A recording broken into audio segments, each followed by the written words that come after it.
Ooh, my stomach. Hello, hello. Why am I a bit off?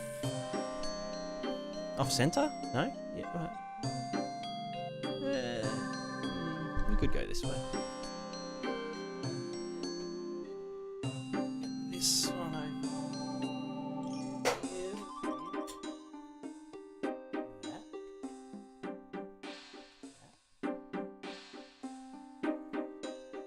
Nice.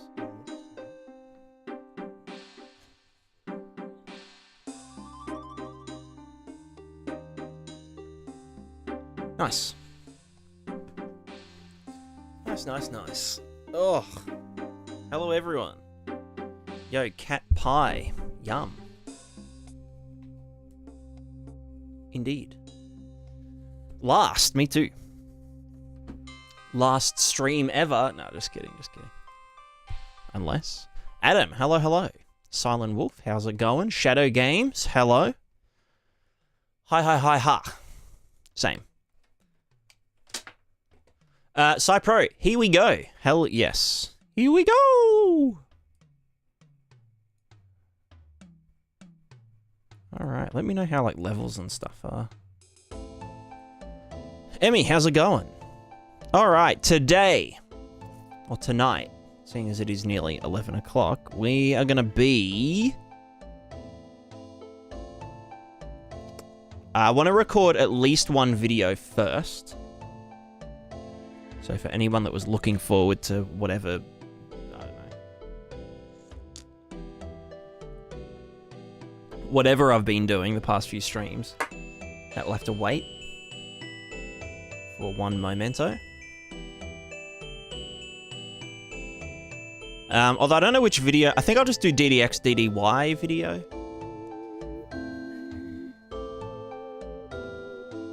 DDX, DDY, DD's nuts.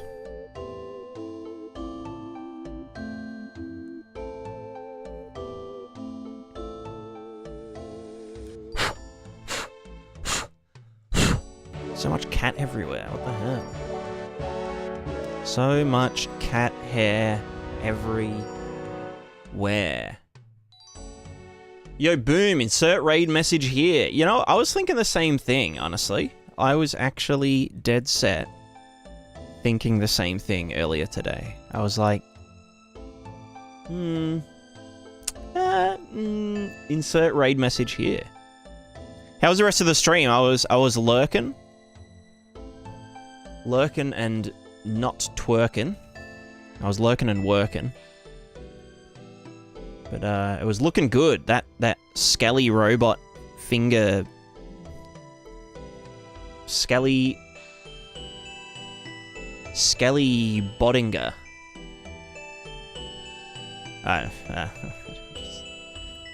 I'm out of jokes. I haven't warmed up yet.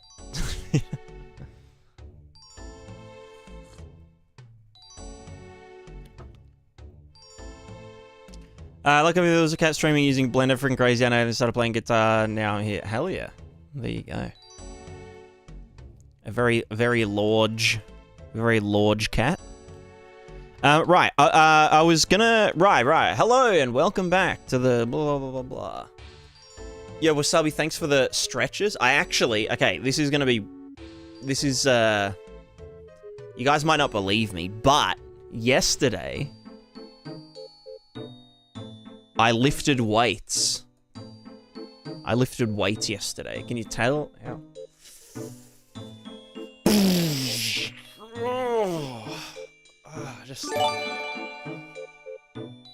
I'm just so fucking buff, you know? You know what I'm saying? I'm huge. Yo, Crimson Mana! Coming out of nowhere with the 50 gifties. Absolute Giga Chad, what the hell? That's, you know what? It's just... It's something. Definitely something. What a way to start the day. With a fat fitty giffy. Fitty giddy. But you know, hopefully Mana, you'll stick around you'll learn something, and then you can write it off on taxes, you know, as a learning expense.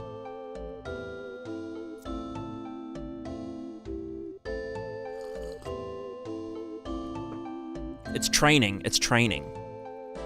Yeah, Temptic, thanks for the follow. Alrighty, so.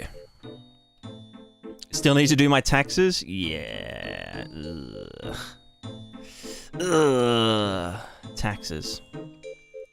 Let me just go to a better looking world to do this video in. I think this one's okay. Or does this one have the forest and shit? No, this one has all the trees everywhere. Why are you not hello? Ooh. Ooh.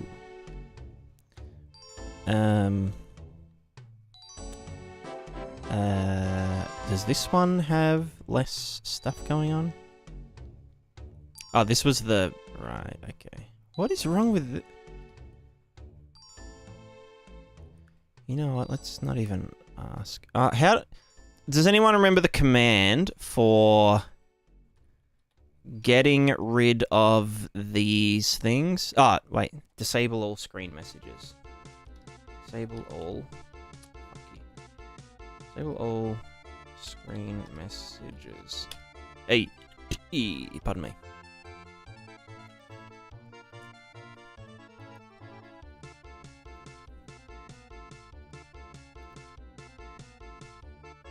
Namori, this is the old school RuneScape music, by the way. If you, I don't know if I said that before.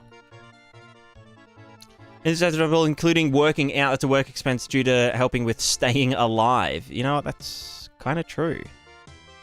That is so based. That is incredibly based. Basted. Alright, this can be our little place. Now I'm gonna need some meshes. I need to uncell shade. Which means, oh. Yep. You're done, mate. Is that visible? Oh, it's not visible on screen. You know what? I'll leave that. Cat just being naughty. I also need to, before we continue, display settings and go to very small screen mode. So I just realized my nightlight settings weren't on, but now it's like so orange. Although it probably makes my skin look better, you know. Makes it look a bit more tanned.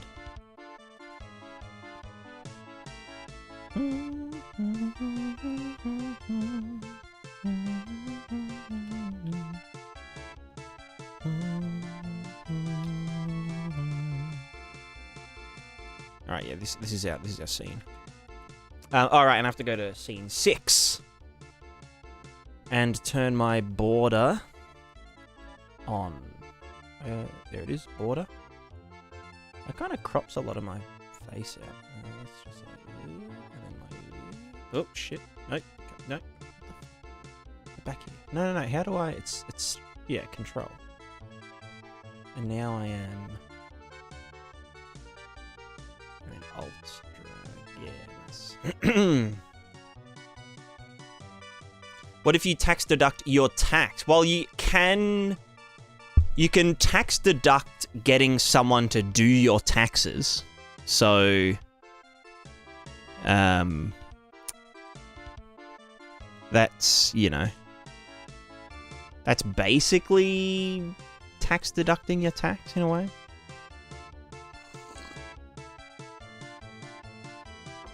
Like you're using tax money to get your tax done. So it's kind of smart. It's kind of cool. Played the OSRS GeoGuessr the other day. Did so badly. I haven't played in like a year, and there's been so much like content updates that I don't know if I'd know heaps of like Valamore and stuff. It's just a bit. It's a bit much for me. All right, let me get my cellular shading.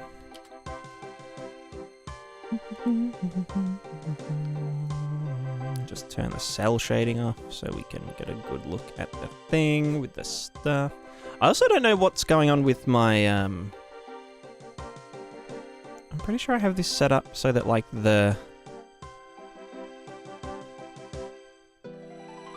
yeah, it depends on if that's positive or negative or some shit, but, like, what the hell? That looks better.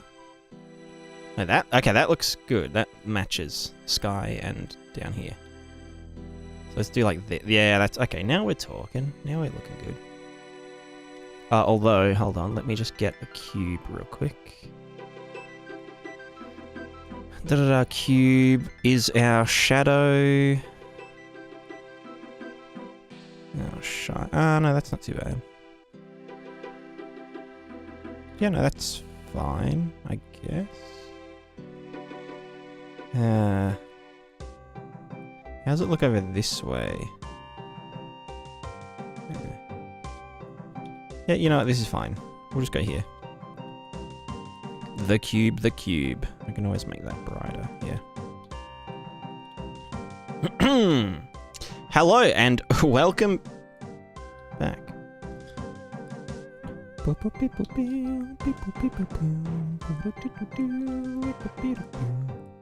Oh, there is also one more last thing that I wanted to do. This is using the... No. Okay, fuck you then. Let's get you there. You there. So that should be the same-ish. With a stronk of like 20 maybe. Marry yourself and claim the tax benefits. That's actually not a bad idea. That is not a bad idea at all. That goes to 0.1 just as safety, and then as we're getting closer than 100, then that's the, yeah. Yeah, cool. Boys, we solved life? Yeah, it does seem that way.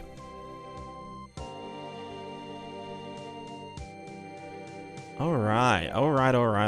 Let's turn this music down a teeny bit. Actually, how's the music level for you guys?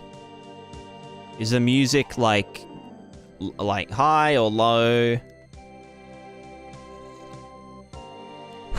Because if it's a good level for you guys, I'll just turn my speakers down. Sounds good?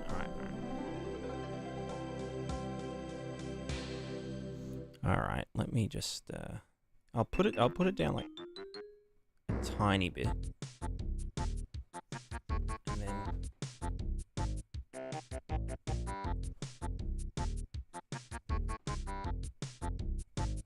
yeah, you know what? That's good. Adopt yourself and claim yourself as a dependent. That's actually kind of based. Divorce yourself and pay yourself alimony. Is this life hack after life hack?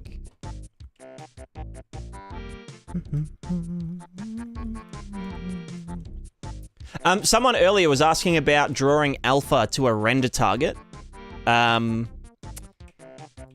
If you're doing it the old school way of doing the like draw canvas render target, you know, draw material to render target, you need to there's a tick box called used with editor compositing here that needs to be turned on, and it needs to be blend mode masked, and you put the alpha into the opacity mask slot, not the opacity, or you could just put it into both. But yeah, the opacity mask can do 0 to 1 values, gradient, blah, blah, blah, blah, blah, for render targets and whatnot. So yeah. I don't know if you need to do both of those things or it's just one of them, but I just do both of them. And yeah, you can draw material, render target to the dude with the stuff.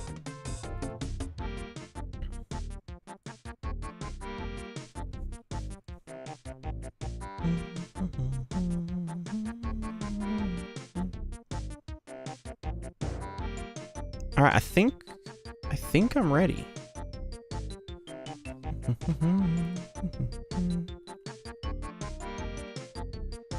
I'm actually using material render target, just writing individual pixel values using draw box to canvas. Ah, gotcha. You might find it easier to use Niagara if you're in Unreal 5, obviously. If you're in Unreal 4, then I don't think Grid 2D even exists. But we just go to the PrismatiVoxelPaint plugin that you know, doodling with. PrismatiVoxelPainter.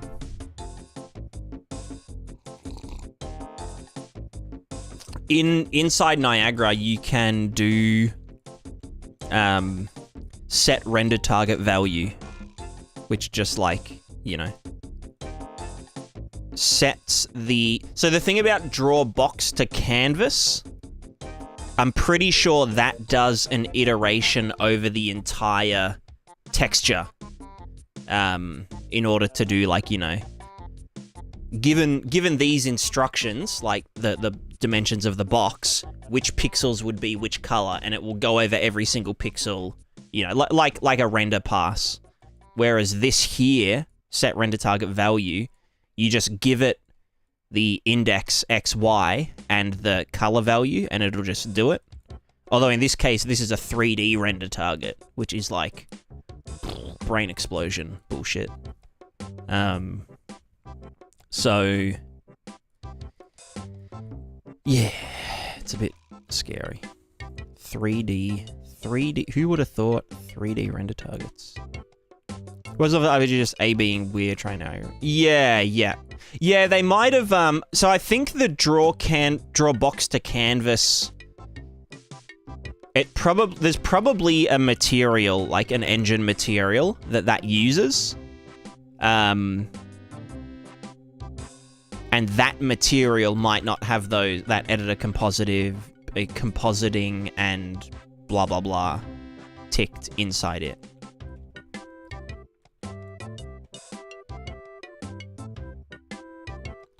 Let me just check that my recordings are going to the right place. Recording to my Z drive. Let's up the bitrate a bit. Also, I've got a story. All right, story time again. All right, so internet.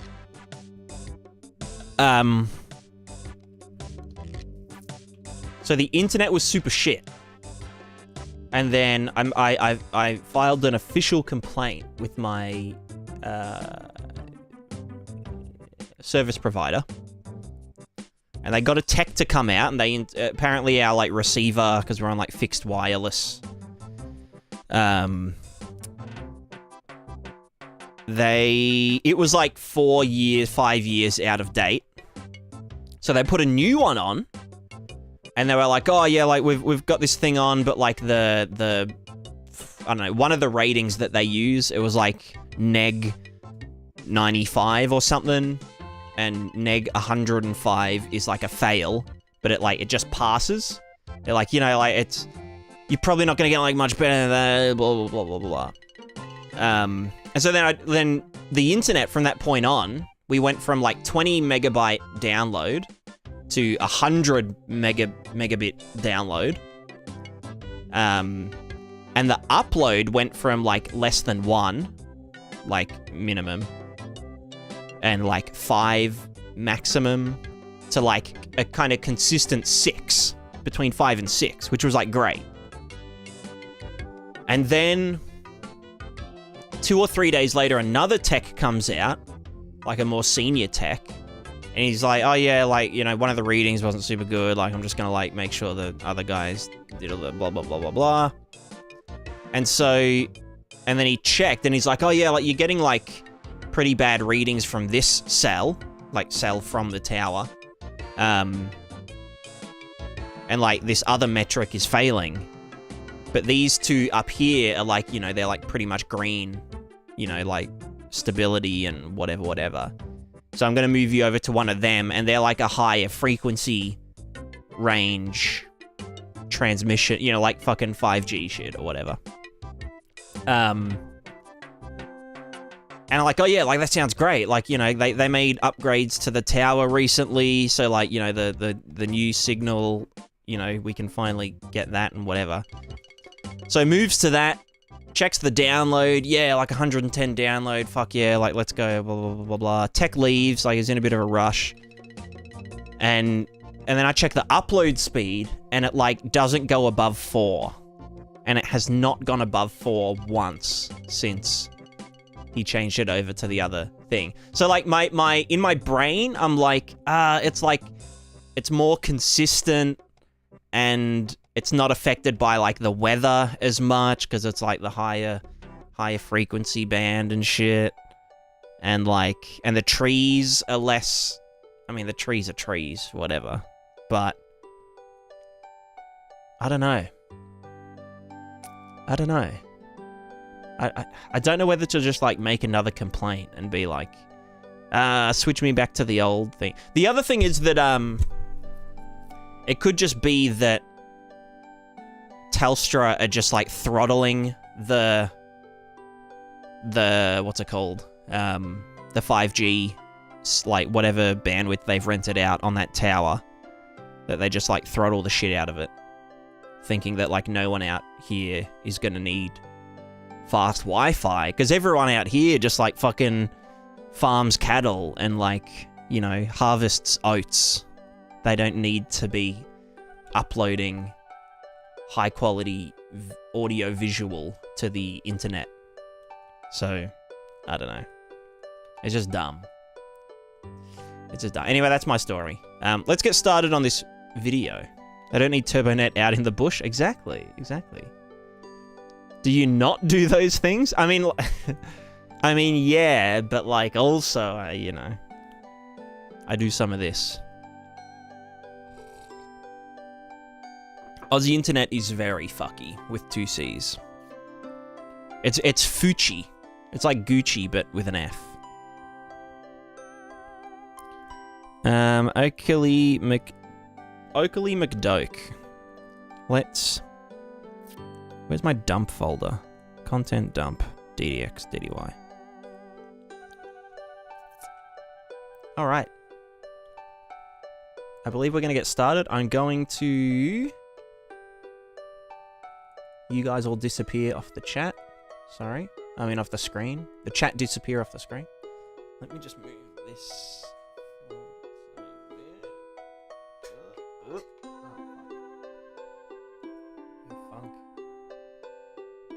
we go. Can understand why it's bad with those savage koalas attacking the lines. Actually, speaking of things attacking the lines, a tree fell down, like, the other day. I think I was actually going to stream the other day. And then at 9 o'clock, a tree fell down in front of our house and, like, you know, took a power line down. And so then I just didn't have power until 2 o'clock. And then I was just like, I could have streamed, but I was just so drained. You know, like when you're so pumped to do something, and it's like rare that you get that pumped up, and then you can't do the thing, and it's like, oh, that's what happened. Yep. All right.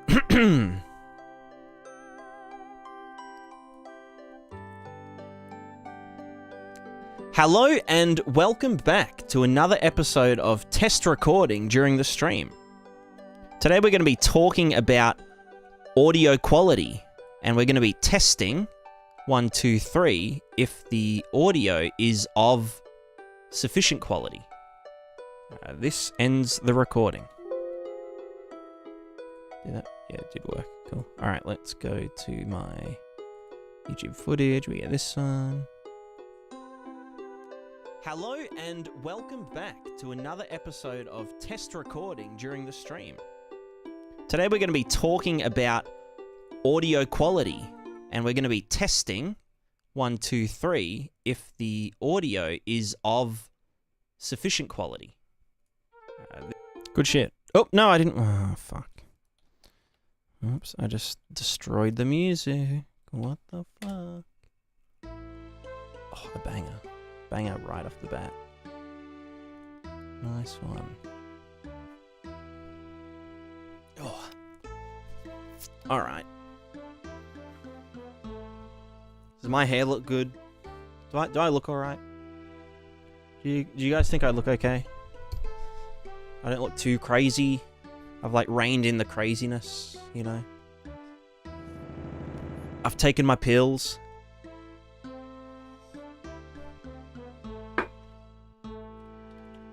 Actually, before we start, I need to look up what DDX and DDY stands for. It's just derivative. It's the derivative.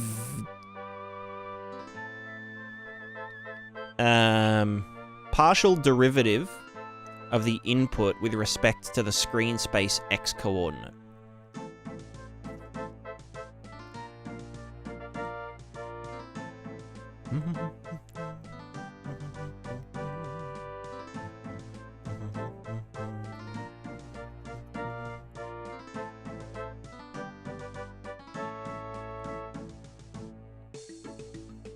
What does DDX DDY stand for?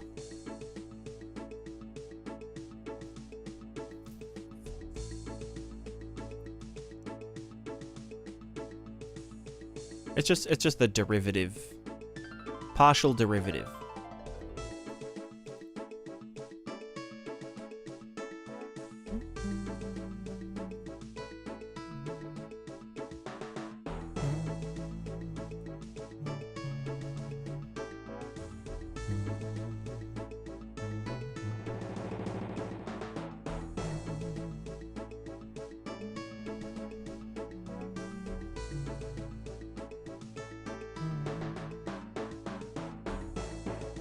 Double derivative. The derivative of the derivative. Is that like the... Is that actually what it means by double derivative? The derivative of the derivative? I don't know. It's just DDX, DDY, DD's nuts.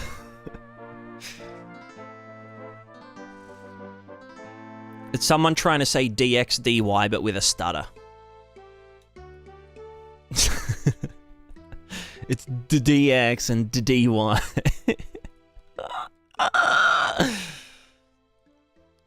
Yeah, derivative X, derivative Y, but, you know, but they're really nervous.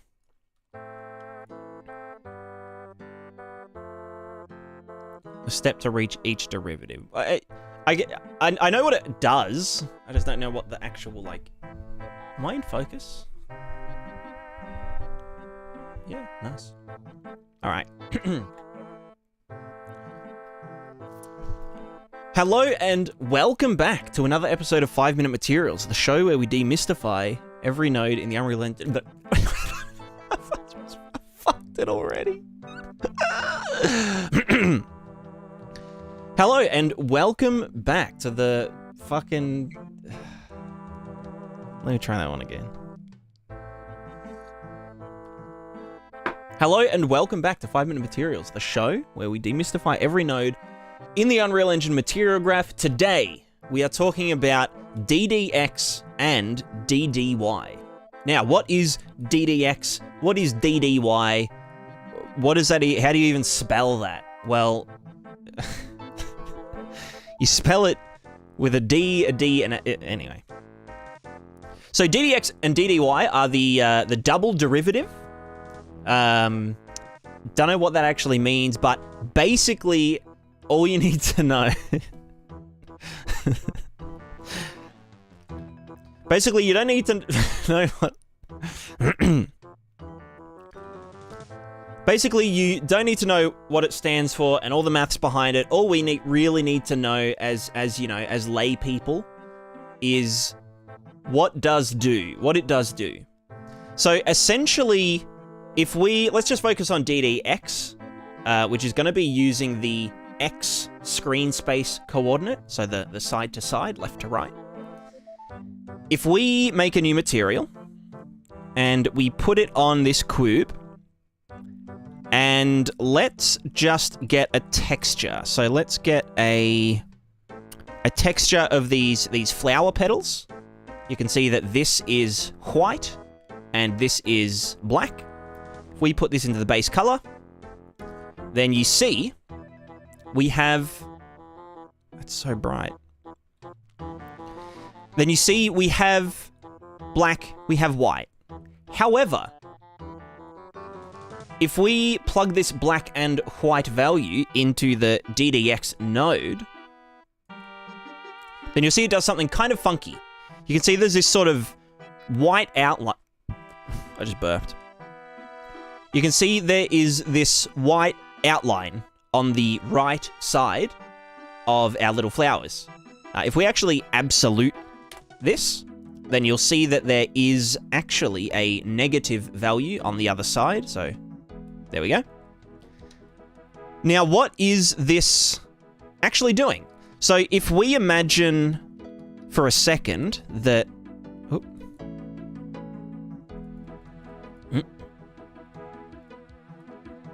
So if we...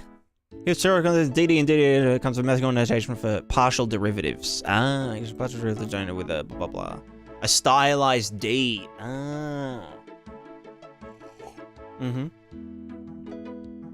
Right. That makes sense. I'll add that in. That's pog. So imagine we have some pixels. You can see that these are pixels. Very good, very cool. Let's imagine this one over here is 0, and this one is 1, and this one is also 1. And these ones, let's just forget about these ones for now. We're only worried about the X direction. So I'm pretty sure. Let me just remember so it's the one to the left. So going from there from left to right, yeah. So the DDX essentially reads pixels from left to right in screen space, and it will tell you... It basically tells you what the pixel, or like what the difference is going from this to that, you know? So if these were all white going off in this direction, we'd have this one here. This would be 1 over here. So going from here to here is 0. And going from here to here is -1. -1. Going from here to here is +1. And then going from here to there is 0. And going from here to there is 0. Is 0. So you can see that we've now got around our little white speckle, we have a -1 here and a +1 here. Which you can see, you know, if we just plug this in, we have the jump. So remembering that our flowers were black and the background was white, going from 0 to 1 gives us a value of 1, or just a positive value if there's a bit of gray in the middle. And then over here, these were negative because going from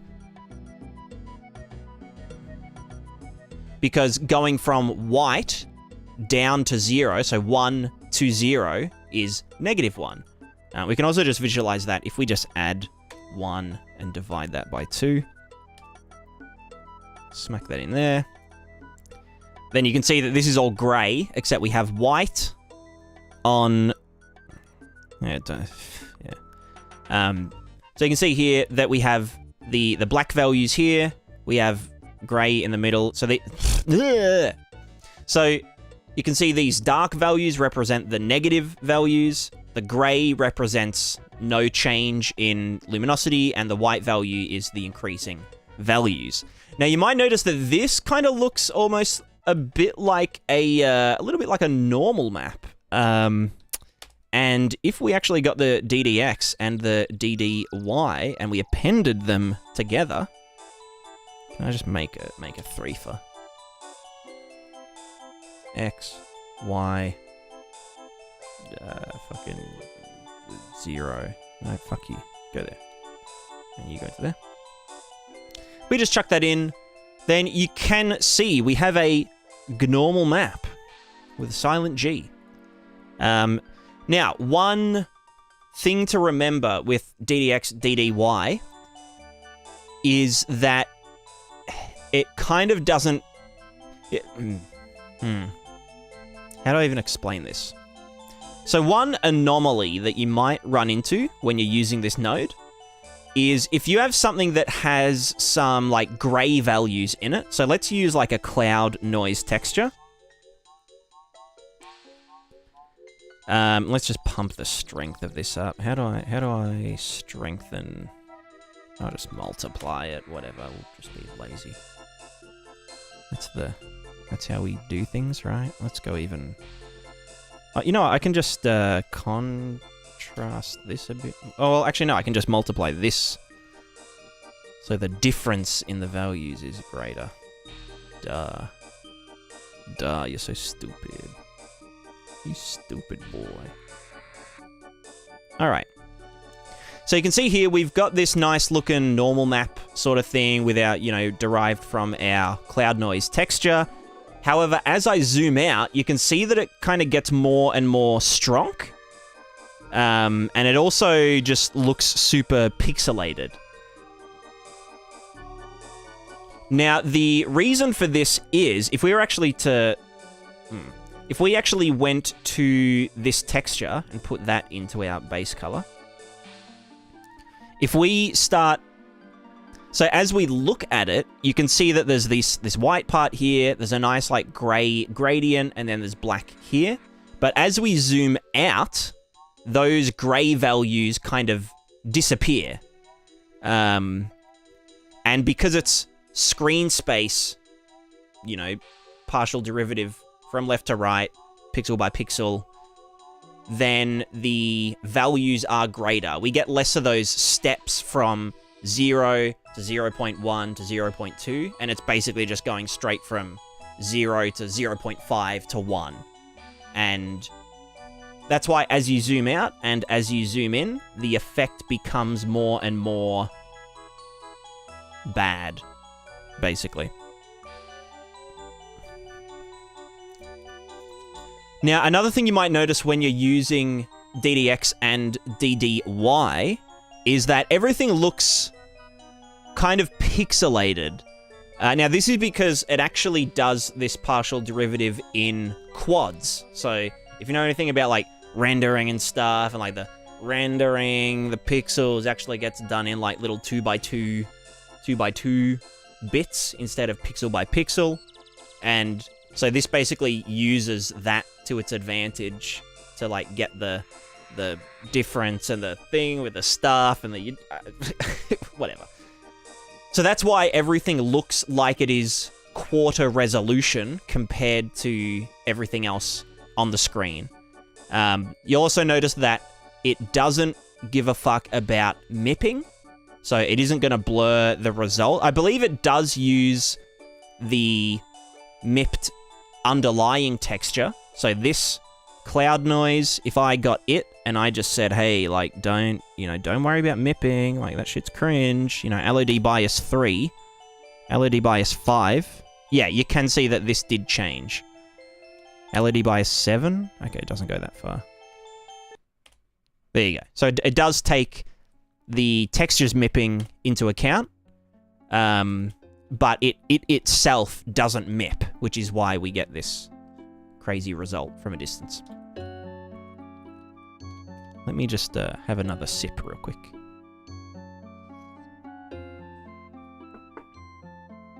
Alright, start a new clip.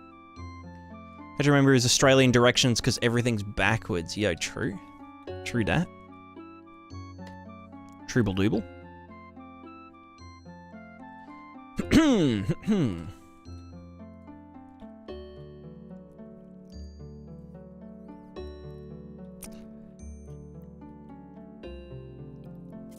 All right, so you might notice that in unlit mode, where there's no aliasing or anything whatsoever, that this looks super pixely. If you are in like regular lit mode, the aliasing will make it look a bit, I don't know, smoother, blurrier.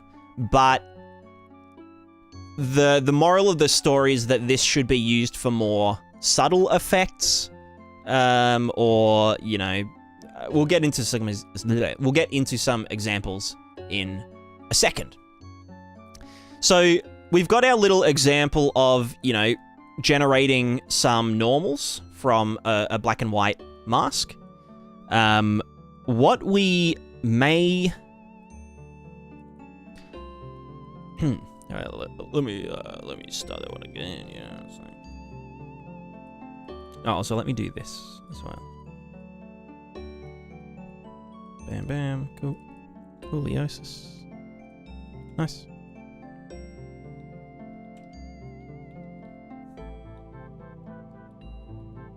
And this is, screen space. Yeah. All right.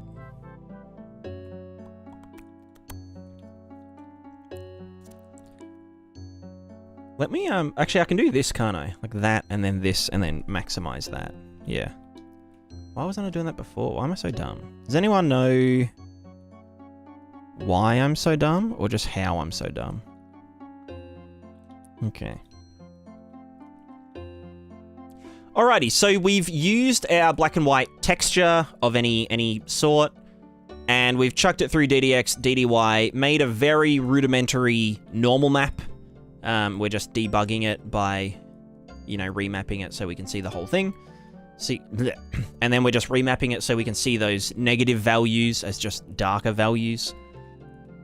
What we will notice is that this normal map is incorrect. It's actually in camera space, meaning that if we were looking dead on, then this would be the correct normal.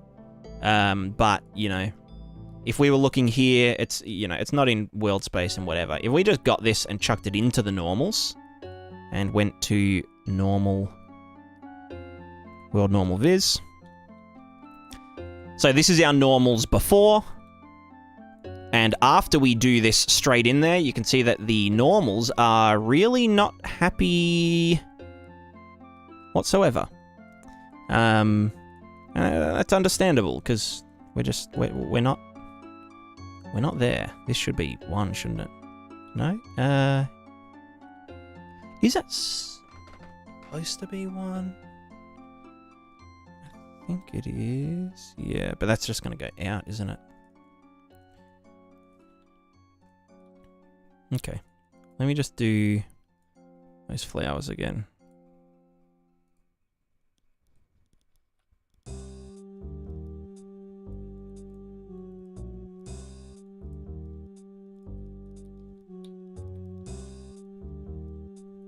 Is this incorrect? No, it definitely is. It definitely is.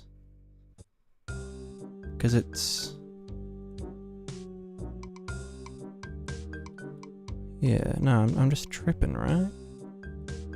I'm just dripping.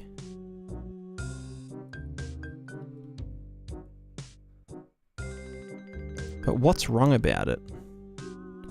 Oh, right, yeah, this is like fucking following me around and shit.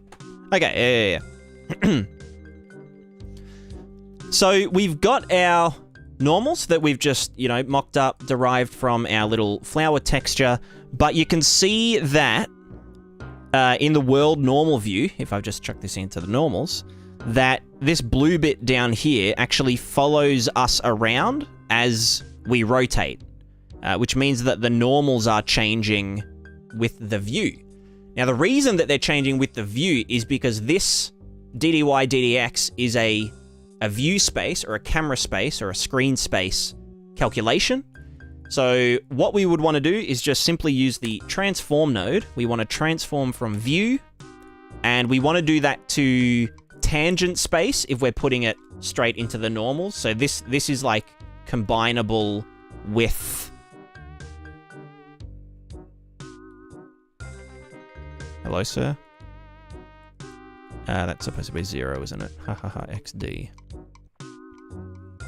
What the fuck? Oh, hey, what? Huh? I'm so confused. Why? What have I done? How did I fuck this up? Why am I... No, fuck. Right, it has to be the other way around. Append them. Append 0. Transform. View to tangent. Mask the RG. And then append 1. Okay, yeah. Okay. So that has to be 0. Then we're going to mask RG.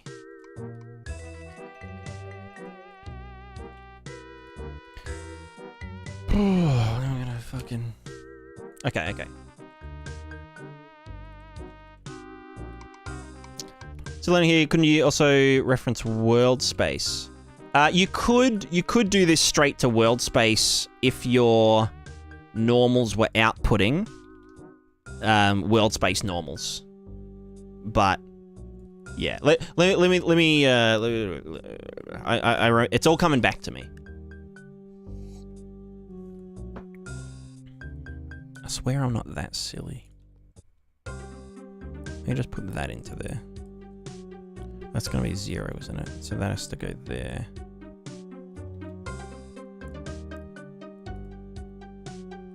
Yeah. So we're going to get our transform vector node, and we're going to go from view space to tangent space. Then one thing we need to do is just mask the RG, and then append a 1 into the blue channel.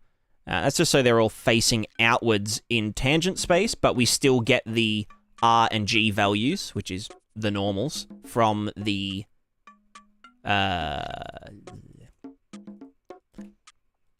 And the reason we do this is because doing this, it kind of... You know what, I'll just show you. It will just make some of the normals point into the void. But if we do this... then everything is as it should be. Let's just put a regular color into here real quick. Come back. Nice baby blue. Beautiful. And so now this is in the normals, and as we move around, you can see that the lighting...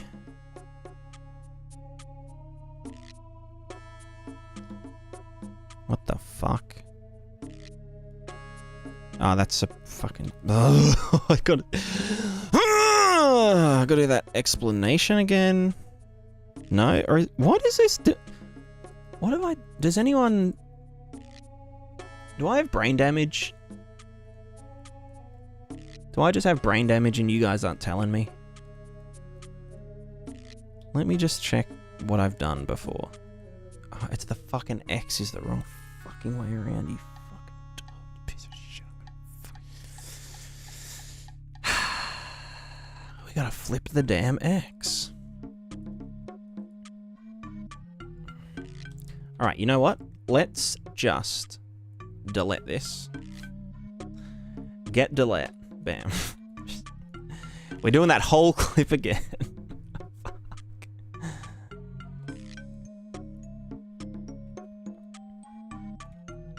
And I want to go and...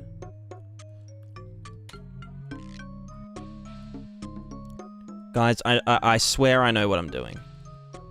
Please believe me. Alright, so you can see here we've done our silly little screen space normals derived from the screen space spatial delivery partial derivative.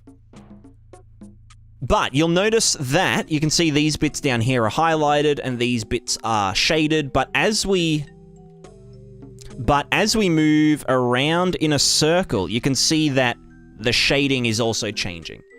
And that is because, as I said before, we are in camera space. We're in screen space. So in order to get this screen space normal into a tangent space normal, which is what, you know, all of your textures are going to be doing. Let's get a normal map.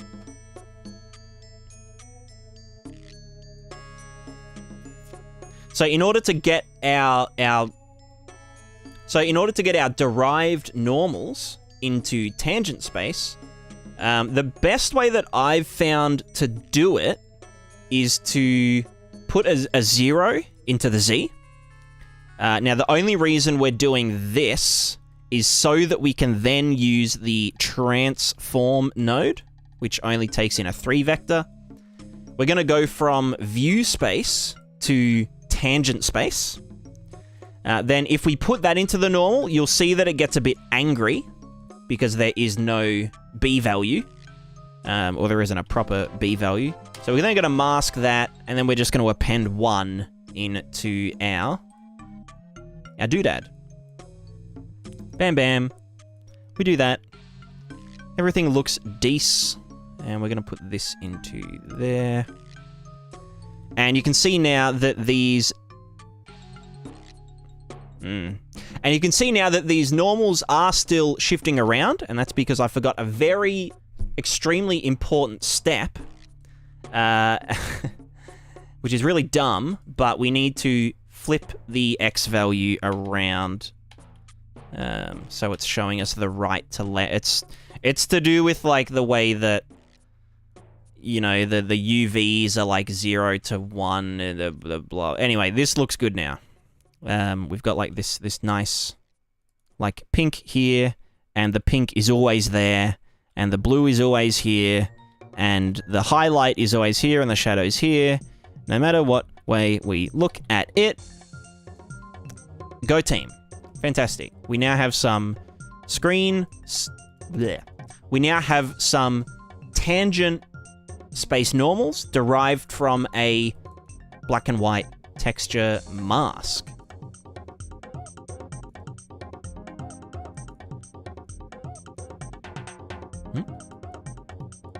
Let me just yeet that up here.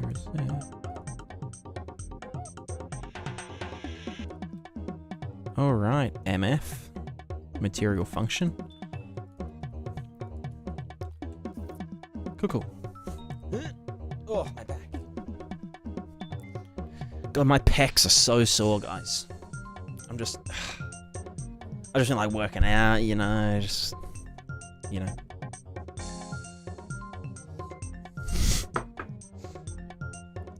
All right, so with our little schmoobly doobly, we still have that issue from before, which is when we zoom out, this gets like giga strong. And as we get really close, it gets giga weak. Now, the way that I've opted to do this is just to get world position and then get the camera position. Camera position, world space. We're just going to get distance. So distance between the world position and the camera position. We are going to divide that by 100 so that it's less impactful. This is just a magic number. You know, I am a magic number. And then we're just going to add 0.1 to prevent us from dividing by infinity. Sorry, dividing by fucking 0. And then we're going to add 0.1 so that we cannot divide by 0. So we're going to do that into there. So we put this into here, that into there. And essentially now we're just going to be dividing or lessening the strength of our, you know, normals as we get further and further away. And then we're going to slightly increase it as we get closer and closer. So if we look really close, it gets really strong. If you're finding that it's too strong up close, you can just adjust this kind of minimum value. And then as we get further and further away, it will fade itself out until it is nothingness. If you're finding it's fading itself out too much, you can divide this by a bigger number. And I mean, in essence, we now have our normals from a height map or a, a black and white mask from any distance. And this... now you probably... And it's quite simple to set up and very useful. Now there are some other functions called prepare perturb normal HQ and perturb normal HQ, and you got to like do this into there and then into there and then into there, and then you get this into there, and then this is the world space normal, which you then transform from world to tangent. Bam. Bam. And then if we plug that into the normals, or into both of these things, and put that into there, we hit save. You can see that there's not really any difference aside from ours being slightly stronger, so we can just like turn that down a tiny bit. Let's like switch between them. Yeah, not really a difference, whatever. I'll tone that down to like maybe 3. Blah, blah, blah. No visible difference, no visible difference. Out here, it is no visible difference, really. And then way up close, there is... it's slightly stronger using this version. So we could just, change our minimum division value and put that into there. And no real discernible difference, other than if you've got a keen eyeball.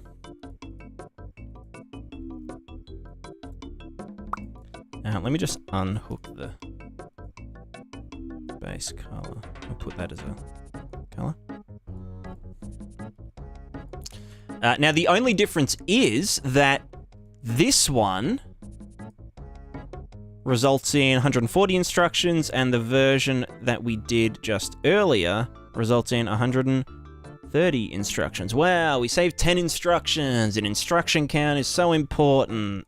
Blah, blah, blah, blah, blah. Anyway, this one here, it's kind of just like black magic.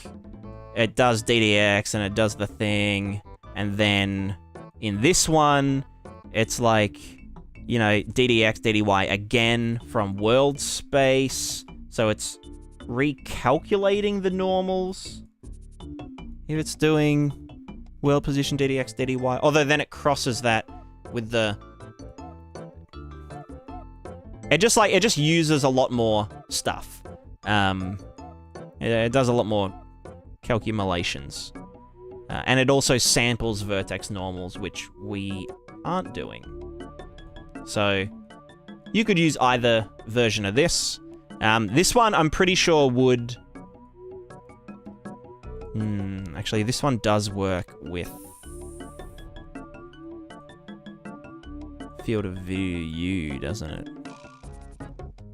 If I go out here and then zoom in, yeah, it does. Haha, they're smart, these guys. They're smart. Could you show shader complexity this? Yeah. It would just be green. Shader complexity doesn't really mean anything. What matters is performance numbers.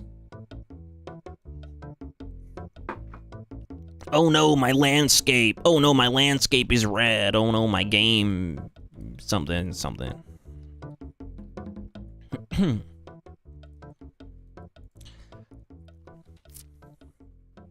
Now, one thing that I didn't factor in my little function up here is if you zoom out and then change the field of view. So this perturb normal one has factored that in.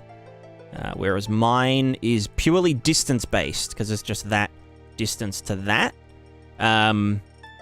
However, we could just get the field of view.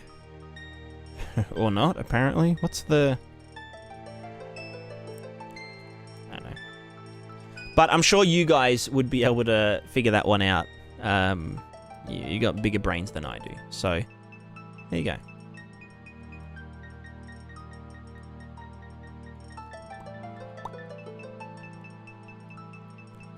Right, so if we took all of this stuff and we just collapsed it into a function, I've called mine PrisNormals from DDX DDY. Oh, you shitlord. There you go. You can see that we've just got everything from before, and we output it here, and we can now just get any black and white value, and just get normals from it, which is fantastic.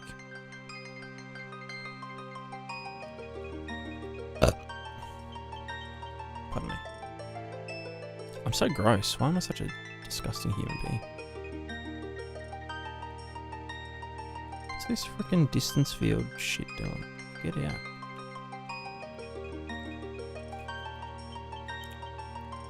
Alright, let me start a new clip.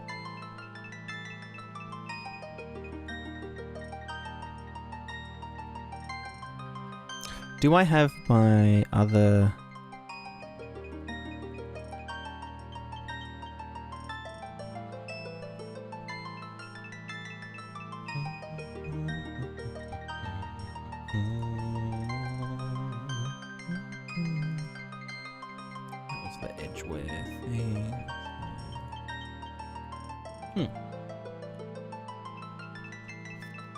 Alright, so why would we want to be deriving our normals from a height map, or from a black and white value? Well, the main draw for me is that you can do some procedural texturing and generate normals from it. So if I got some sine waves and we were modulating the text coordinates in, I don't know, the R channel, and we just chuck it into the siney boy. Period can be 0.25, so we're going to have like lots of black and white lines. Like this. We can then get our DDX normals, DDX blah blah blah blah blah. Chuck that in there, put that into the normals, and we'll just add and divide to get our debug base color. And you can see that we now have normals from something that we didn't even have a texture of before. And you can see now that we have normals, a normal map, from something that we don't even have a texture for. This also works if I wanted to do like some contrast, and do like some contrast on... let's kill that. Let's do this and that. This also works if you are modulating textures by... Oh. This also works if you are combining textures or adding contrast to textures. So for example, if I get these clouds... Oh, I've got the hiccups. And we put these clouds into this cheap contrast node and, you know, chuck it up to 10 or something. And then we put that into our doodad. Then you can see, if I change this contrast value, that we are getting normals for the resulting. Is that we're... Bleh. And so what you can see is that we're getting normals for the resulting texture modification, or the, you know, the resulting result. The resulting result. Which, if we wanted to achieve this same result using a texture, and we wanted this to, you know, let's say we were like doing an offset procedurally, and we like chucking that into here, and then that goes into there, So then we can, like, I don't know, make this kind of go up and down, and we got, like, the normals and whatever. If we wanted to do this with only textures, then we would need this to have normals already baked into it, but then it just wouldn't really work. It's just fucked. So this is a really good way to get normals where you usually wouldn't be able to.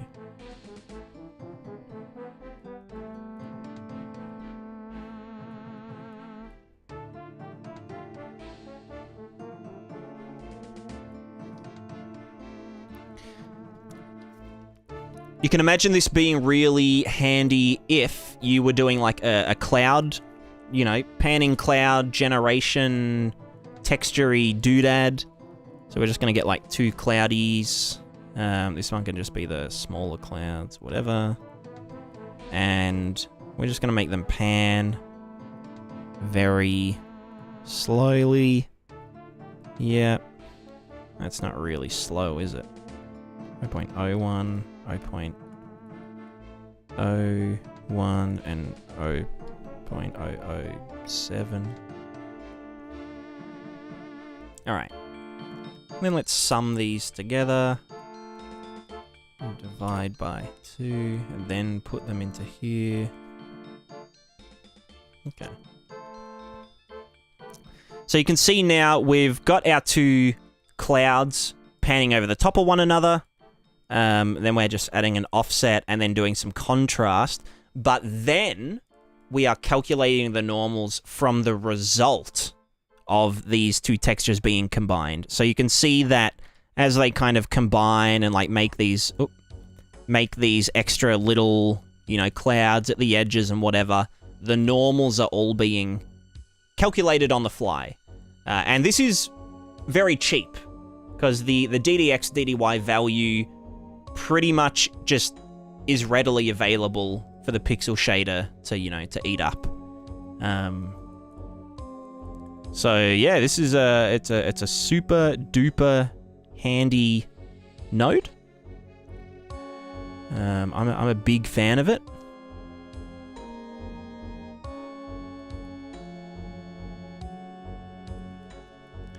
And it also has a lot of other uses. So, for example, if...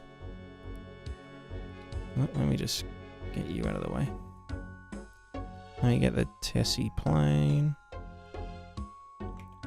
Missing something, is this any different from bump mapping? This is basically bump mapping, but like real time. Bump mapping usually does... If it's like offline bump mapping, it'll do like some more complex stuff, so it's higher quality. This is just using the partial derivative in screen space. So it's at quarter resolution because it uses pixel quads instead of the pixel values, but it's still, you know, still a handy dandy.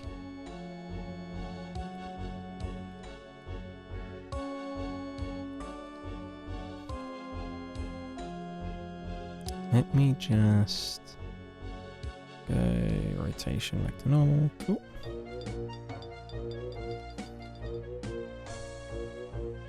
Let me just get this. Cool. Ah, and then also go to here.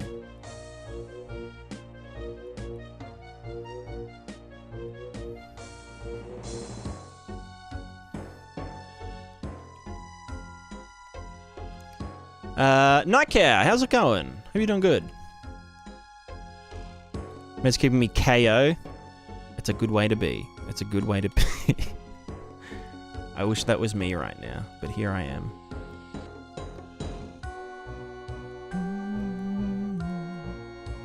How can I make this look less dumb?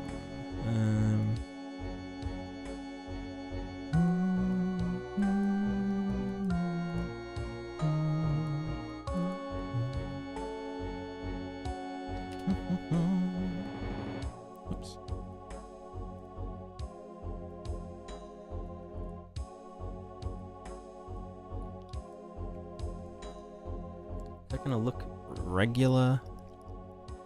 You know what, that's fine. I can live with that. Maybe 200. Oh, because it's just Z offset, isn't it? Yeah.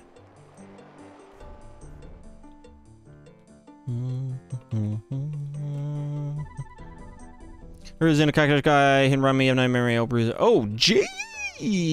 Sheesh. That's not good to hear. That's pretty fucked up. You should always stop. You should always stop at an accident, even if you're not, like, directly involved in it. Because you never know, someone might need a hand. And maybe both or all participants might be out of action. So that's very unfortunate to hear.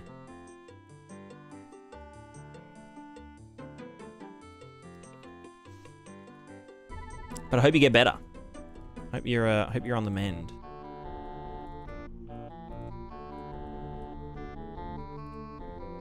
All right. So, let's imagine for a second that you are doing some kind of Gerstner wave or whatever. At the moment, I'm just doing a procedural noise node, which is right...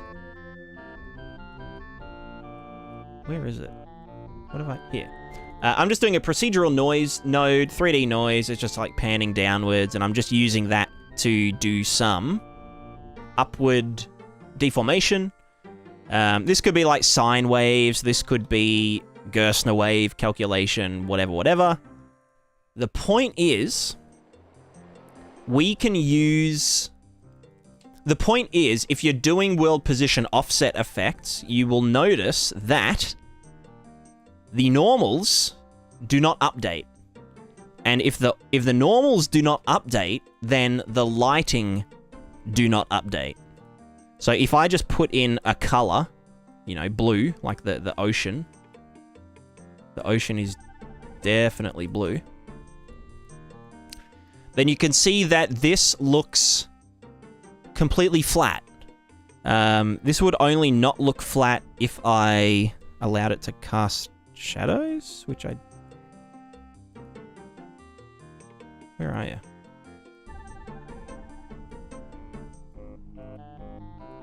Yeah. Oh, yeah. Huh? Oh, this is a fucking... Yeah. Whatever. If this was...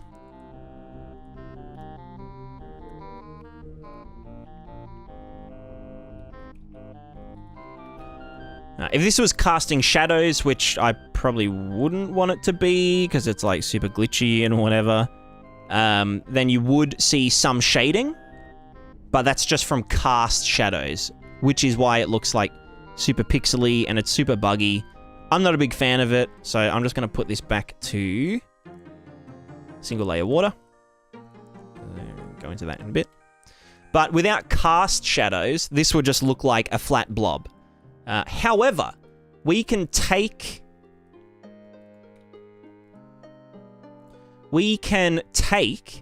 our Z. I don't even think we need to do this. No, that's... You get fucked. Oh, because that's just here.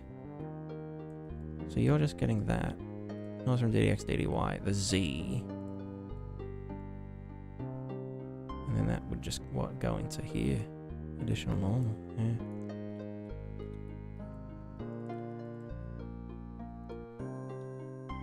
More strunk?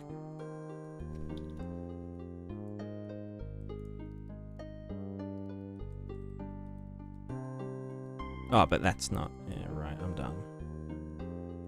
Okay, yeah, this would go into here.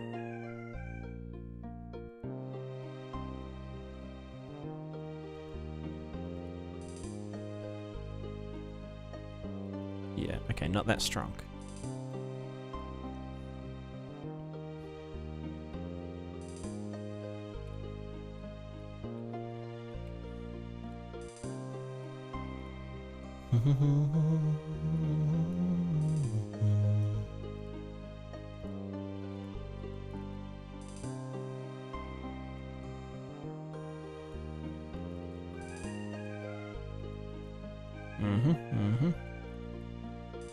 All right.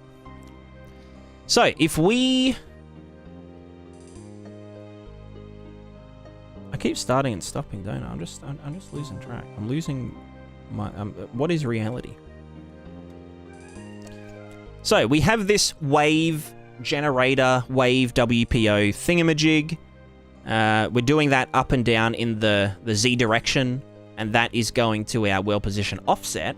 What we could do is get this world position offset value and just put that into the scalar input of our normals from DDX and DDY. This is going to be going from, like, 0 to 100 and, like, negative 100 and whatever. It doesn't really matter, but we can just get this and chuck that into our normals.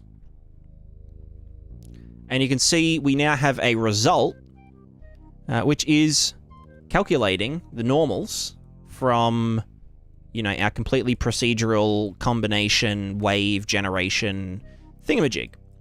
Now, one thing to keep in mind with the method that I'm doing, which is slightly cheaper and simpler, these might not be 100% correct. As in, like, this angle, you'd have to do, like, some, like, I don't know, crazy math and stuff. You can probably use the perturb normal. Oop.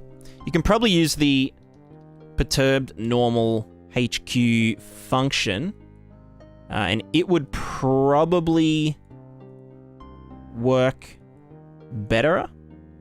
So I'm just going to put that. That's a world space normal. Transform. Oop. We're going to transform that from world to tangent.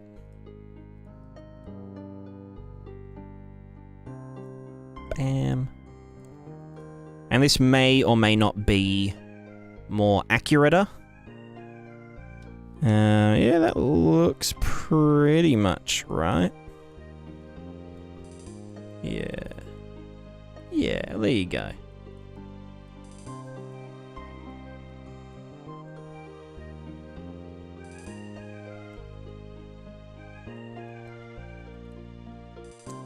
Yeah, mine doesn't really take into account.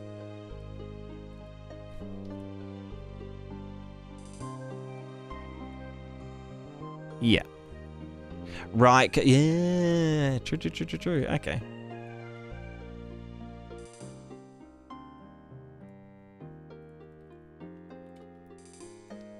So if you need high quality calculated normals, especially if you're doing something like world position offset, where, this needs to actually be accurate to what is happening, you'd want to use this one here, the perturb normal HQ, with all the magic that it does under the hood. But if you're just worried about, sort of textures and applying textures and stuff, then this cheaper version may be sufficient for your, your style of game.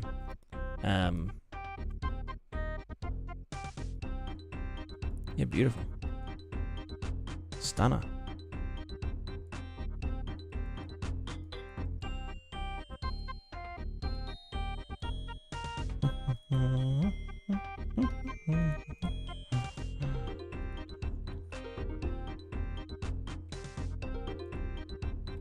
What was the last example? Oh yeah, the edgeware stuff. Oh, I also wanted to just do a quick doodle dick with this foam in this river shader. Let me just make you big boy. No, get out of here. Get out of here. There we go. Can I not select the river? If I select that, then go river. There we go. And I go to here. Here. And then we get the final foam. And we... Final foam, DDX, Prism, and DDX, DDY, strength default. We're gonna add that into the normals.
It's hard to see with that being so, yeah.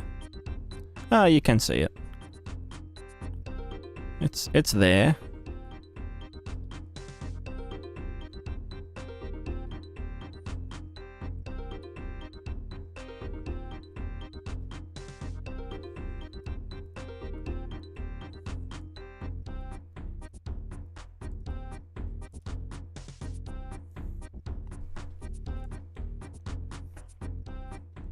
Milk River shader.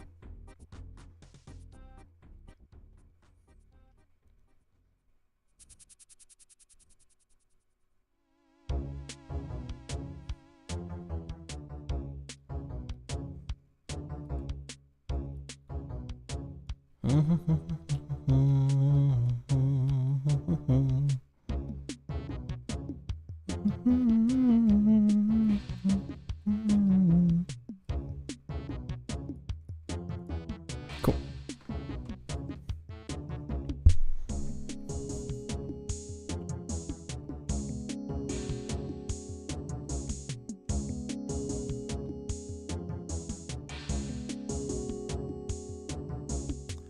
Let me just get my cell shader back on.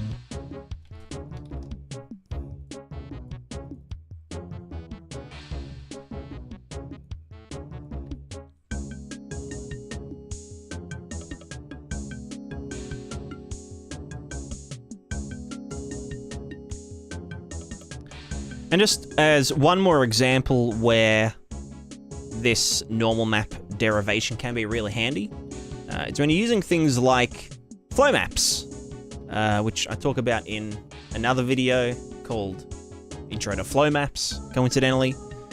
But you can see that this foam, it's a combination of a bunch of different textures. They all get added together and blended, and it uses distance fields and all that good stuff.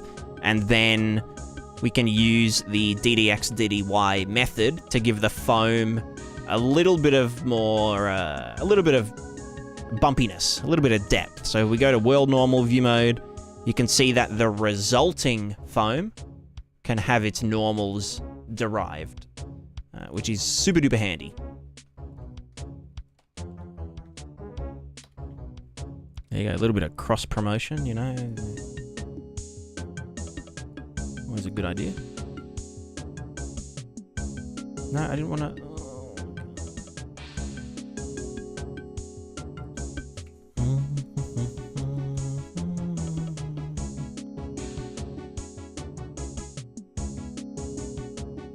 All right, where did our stuff go? Here. That was our like stupid, yeah. And this was our other stupid thing.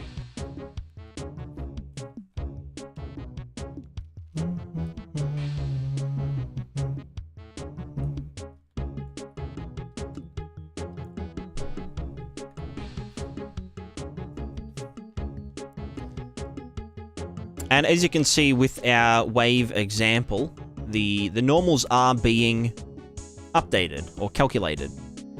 So this is just a really good way to get the normals back when you're doing, you know, world position offset effects. I'm pretty sure this only really works in, like, the one direction. So, like, in the Z direction. Or actually, it might be that it only works when it's moving out from the vertex normal. So if I actually went into this, and I said, instead of going in the up direction, we're just going to get the vertex normal world space and multiply by that, so that this will all move in, you know, outwards from the normals. And then... it's the texture itself, isn't it? Yeah, I'm not really sure if that works or not.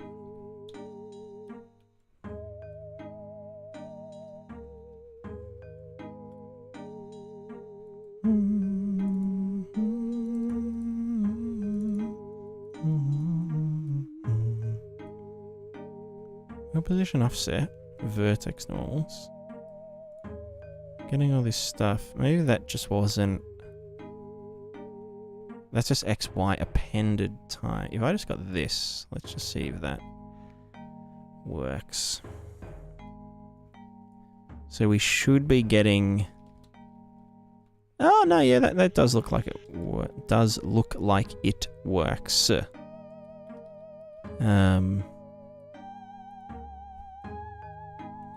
Although, does that work because this uses, like, the pixel world position to do its thing?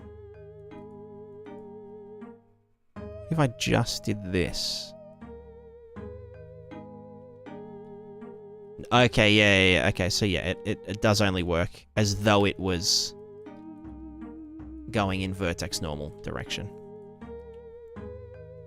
So the other thing to keep in mind with this effect is it will only actually give you the correct normals for WPO if the WPO is only in the direction of the vertex normals. So previously we were just doing it up and down, and that's because this plane was just facing straight up, so it didn't really matter. But you just got to make sure that you're using the vertex normals to do the deformation, so that if we look over and do this, like, on its side, you can see that, you know, these bits that are now supposedly facing up, they look like the up facing, you know, up dog. So just another thing to keep in mind.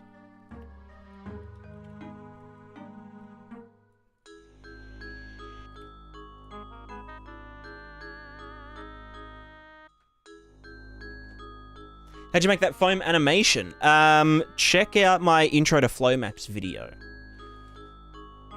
and that will sort of go over it for you. Oh, pardon me. It would take me 32 minutes to explain on stream.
Let's see what this is doing real quick. Does that give us anything useful? No. No.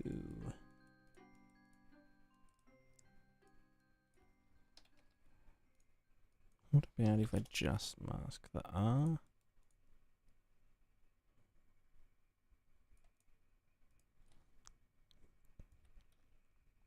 No.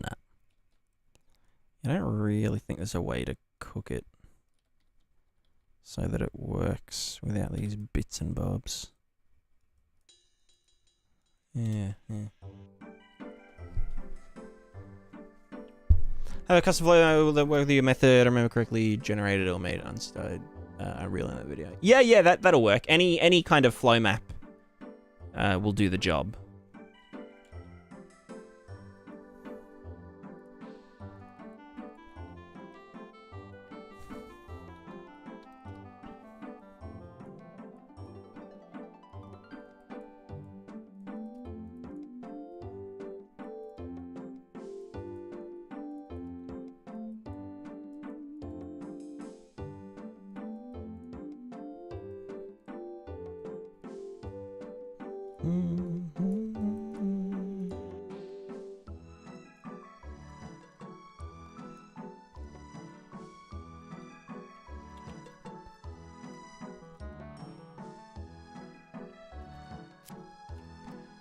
Alright, one last little thing that I've used the DDX DDY nodes for is for some really scuffed edge detection, or like edge wear shadering. So this is our, you know, we're starting with this. This is a Megascans asset. The geometry is a little bit all over the place, but what I've done is we've gotten the vertex normals. So we're looking for the difference from left to right of the vertex normals in view space. We then get the R normal, chuck it DDX. We get the G normal, DDY. We're going to get the absolute of them. So if we just get this this red one and we put this into the base color, and we'll just go in unlit mode so it's easier to see. You can see we're getting this, so like in this crevice, the difference reading from left to right on the screen, you know, where the normal's essentially changing at a steep angle is white. And same would go for any outer edges and whatnot. You could not do the absolute so that like the cavities, you know, the cavities would be a different color to the edges if you needed to do that, and then you just combine them like wait, they're getting added together. Yeah, so you do this, bam bam, then do that. Yeah.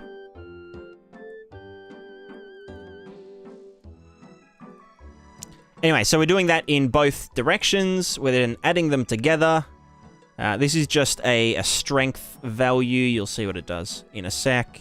This is just our, you know, regular old camera distance hack. Nice and cheap to, like, make it so it's not as distance dependent.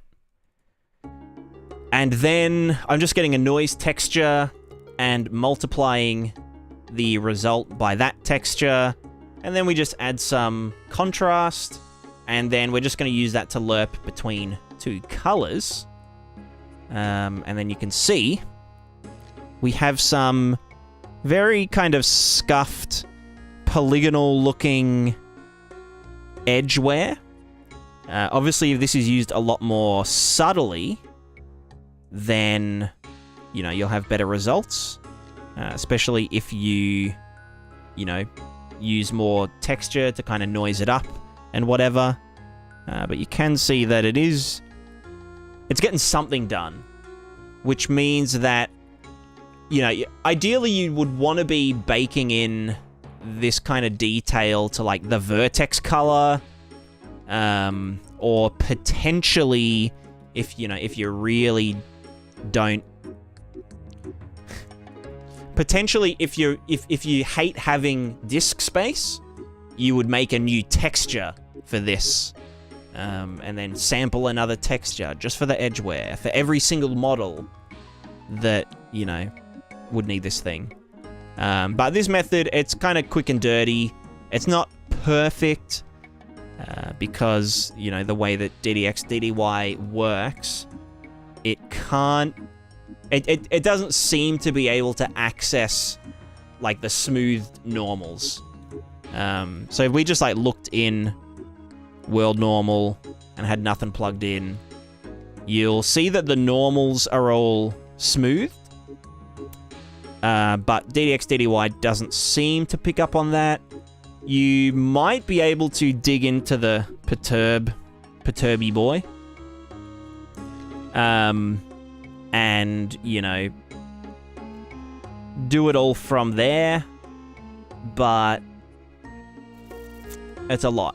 So I'm just happy with my little scuffed version. I don't really need much else. If you do need more than that, then it's not my problem. So anyway, just a quick, dirty edge detection-y sort of doodad. Very handy, very cool. It's a nice little bit of spice, and it means that you don't have to bake it to all the models and that kind of stuff. So I could just swap this model out with a tiling rock texture, real quick. Rock. No, what do I call it? Stone tiling? No, stone. Pris stone? Pris rock. Pris tiling rock. There we go.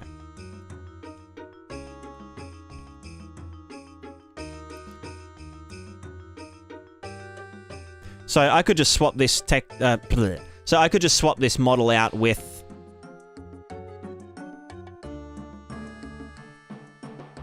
Jesus Christ. That's a fucking big one. What the hell?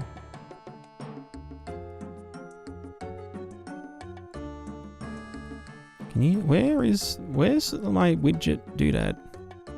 I'm so confused.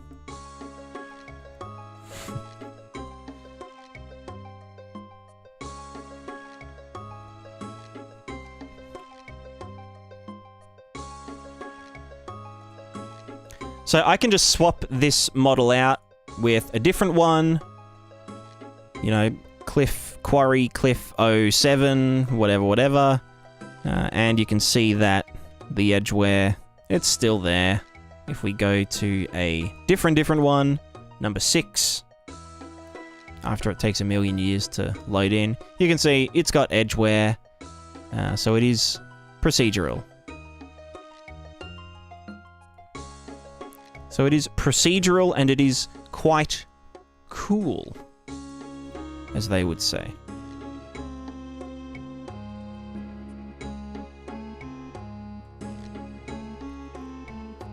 So, there we have it. DDX, DDY, DD's nuts, DDZ. That one's not real.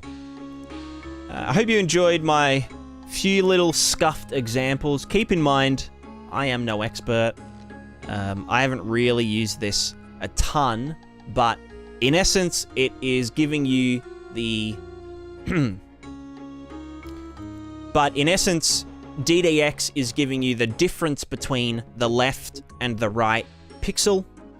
And you can use that to generate normals. You can use that to correct normals on, vertex normal-based world position offset effects, such as Gerstner waves or just sine waves or any kind of, flobbity-blobbity. And lastly, you can also use it to do some edge wear. Now, my edge wear version is like super scuffed, Someone out there may have a more robust version that can somehow get the smooth normals with the DDX, DDY.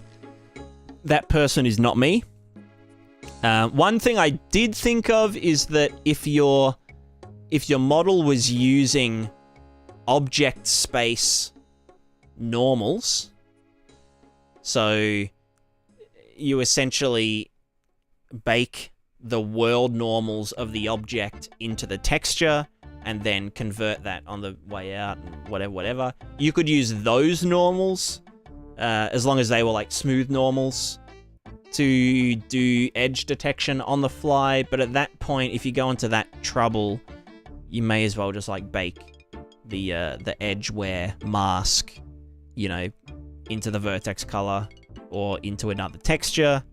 And then obviously you'd have more control over, you know, the length of it and all that kind of stuff. With the DDX and DDY, you don't really get much control over the kind of like the size of things, because it's just the, you know, left to right pixel or pixel quad values. So if you've got a texture that is just pure, you know, it's a white line and then a black line, you're not going to be able to kind of smooth out a normal between them. It's just going to be like, you know, what you get is what you get. Speaking of what you get, don't forget to like and subscribe. And if you do want to support these videos monetarily, you can do so through the Patreon for as little as $1 per month, which is always in the description of the videos. As always, thank you very much for watching. And with that, we say goodbye. Goodbye.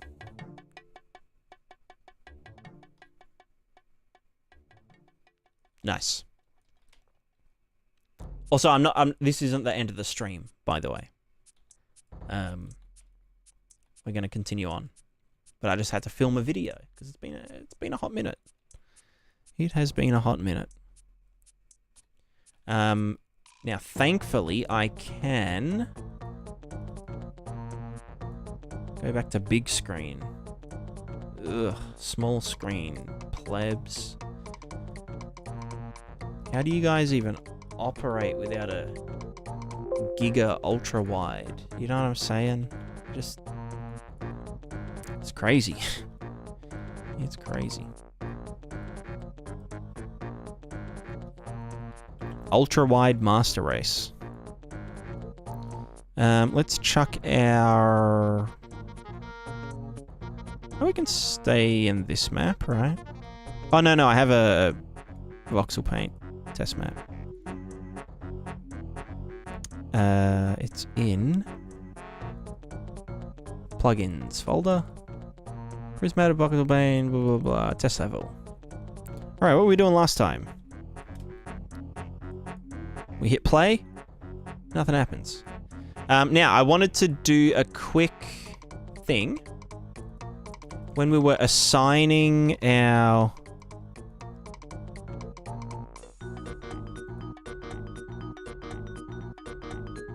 Function construction script. Wait, what the fuck?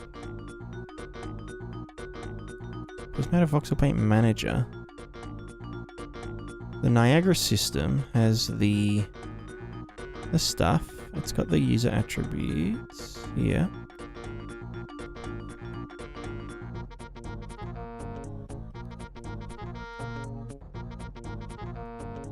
Where?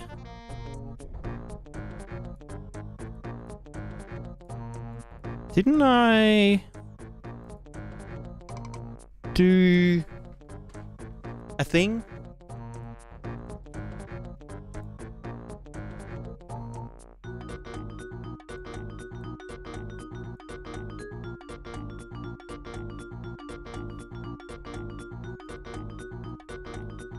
Does anyone remember, what have I... Our system. You were just doing some funny bullshit. This is all the same. I feel like I've like... Oh, it's in a different project! It's in a different project. I was like, have I like lost... Did I like not save or something? No, it's just in a fucking... a different... project, a 5.4 project.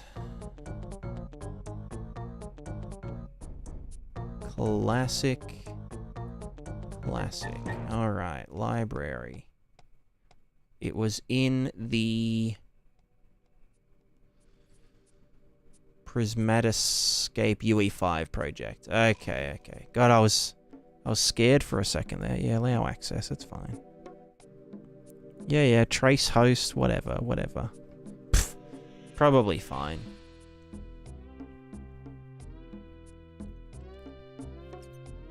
Also, let me catch up on chat real quick. Hot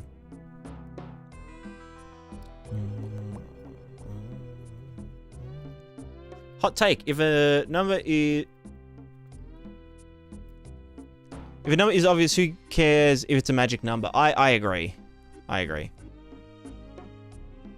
Shumacabra, hello. I have a question. You might be the right person. I'm doing some moving component logic, trying to get the acceleration of velocity in the z-axis, but the moving component zeroes the z component out each frame, so I have to get it somehow. The best way to do it would be each frame.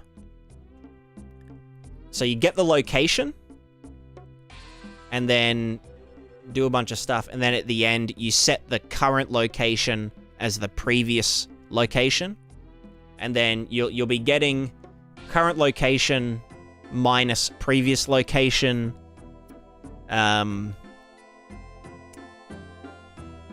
divided by delta time or multiplied by delta time, one of those. If you're going from here to there, tiny value, but yeah, no, you'd want to divide it by delta time and then get the length of it. Actually, you don't even need to get the length of it because you don't necessarily need the speed in this case. You could do this just with the z components, actually, if you just wanted the uppy down velocity and acceleration. So current z position minus previous z position divided by delta world seconds. And then the acceleration is the current z velocity minus the previous z velocity. I don't think that needs a divider. It doesn't need to take delta time into account because it's literally just the difference in velocity per frame. No, maybe it does. I don't know.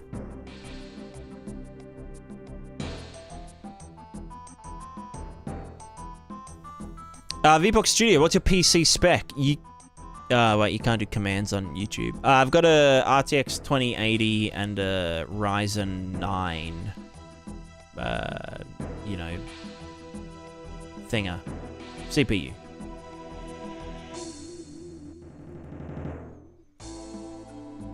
Alright, what was happening here? Yeah, okay. Is it based on the geometry on the normal map too?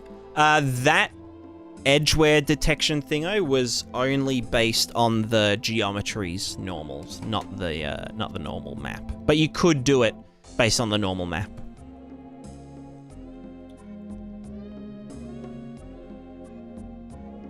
Alrighty, so you son of a bitch.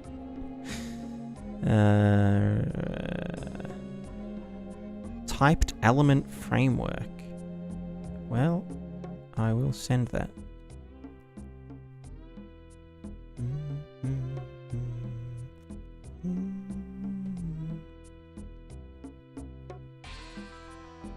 Back we go.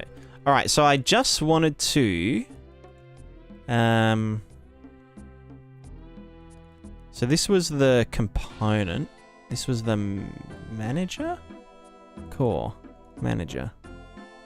This was just doing a, yeah, search for free space.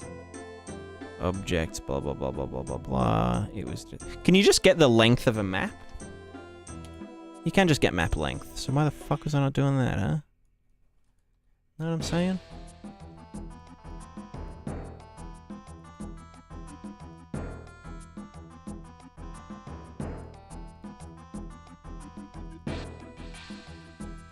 Right, so I want to do this super lazy. I just want to do a... maybe just 6x6x6. How many sixes in... what is 6 times 6 times... no. 6 times 2 times 2 times 2 times 2 times 2 times 2 times 2 times 2 1 5 3 6. How many is that? Oh fuck, I don't know. We can divide it by 6. The render target is... we can make this big, right? Wait, can that not... oh, that doesn't like being... okay, what's half of that divided by 2? Oh, fuck. Let's just... oh, no, it can only be square. Well, no. Wait, what? 256, 256? Can you go 512 by 512? Okay. Resource size, only 6 meg... that makes sense. Can you go... okay, now you can go big. Yo, 24 megabytes? That's actually kind of a lot. Let's just go 512, 512. 512 divided by 6 is a dumb number, so we'll do 512. I guess we can do 4 by 4. How many 4s? 128. 128 times 128 is 16,000 possible things we can put in without having to do any effort, so that's what we're going to do for now.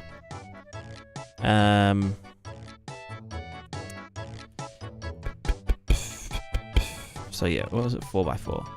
So if I wanted to do like a grid pack, how does it work again? We get 128. So the dimensions is 128. So if this... so how do I go from index to coordinate? 1D index to 2D coord.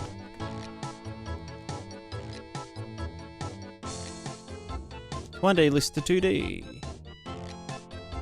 No, fuck. No, give me the... what's a numpy array? Eh? Oh, whatever.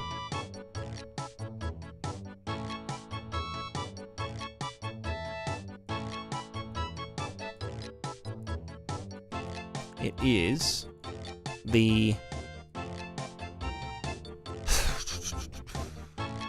da-da-da-da-da.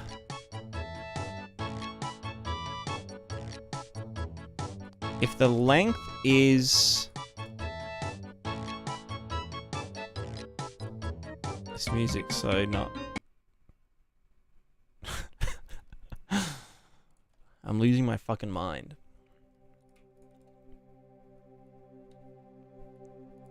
I want paint.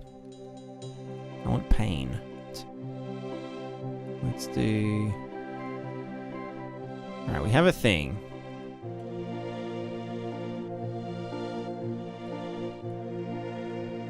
This is... what are the... it's 7 by... fucking, I don't know, 3, who cares? So this is 0, 1, 2, 3, 4, 5, 6, 7, 8, 9, etc.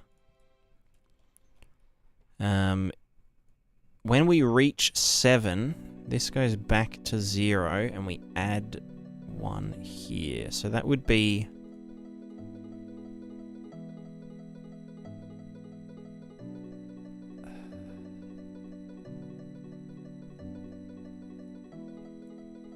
so this modulo 7. Oh, well, no, whatever the coord is, which is 128. 8 or 127? Vugma. Let's do this 64 by 64. How many 4s in 64? Let's 16. So it's 16 by 16. So when this reaches 16, this will return 0, so that should be 15. Or is it 16?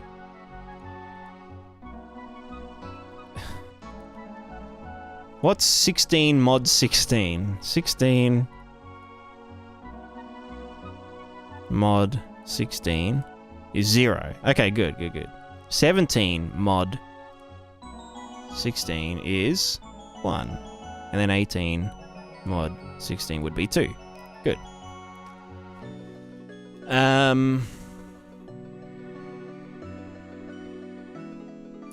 So that gives us the X direction, or the X doodad.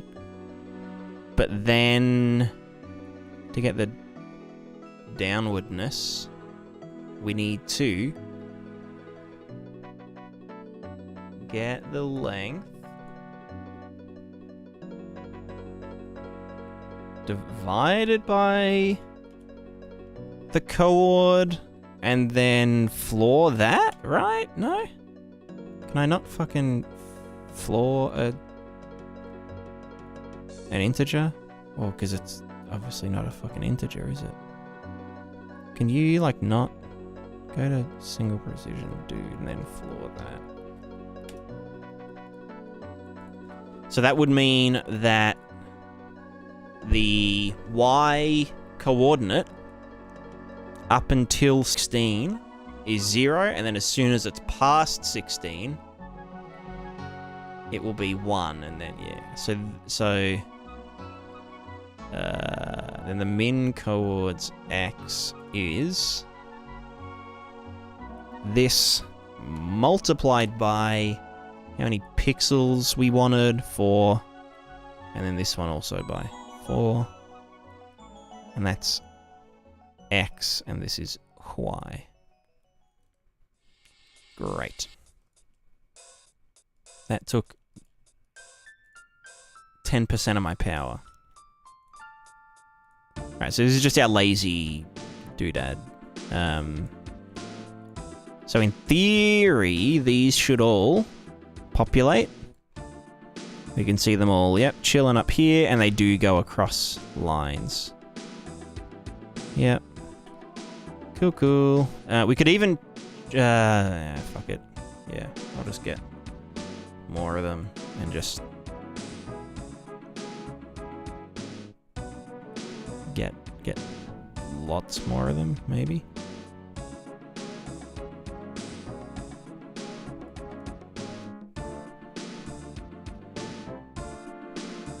Alright, this might just like go out of bounds, but who cares? You know, they're all chilling. And then this is... Yeah, we don't even have all of them. Cool. Alright. So... What did I say? They have a 4x4x6. Like, space to work with maximum.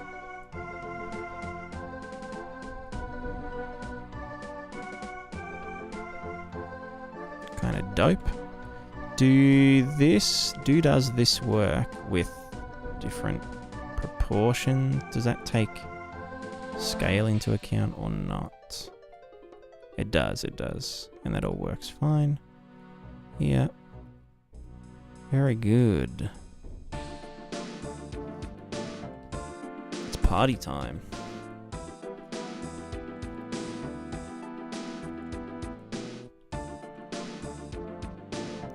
Alright, so the manager... Let's just do this. I'm so lazy. CBF packing...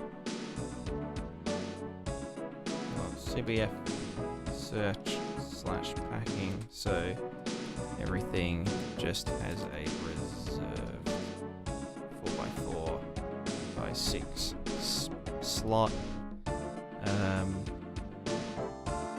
Chaos if more.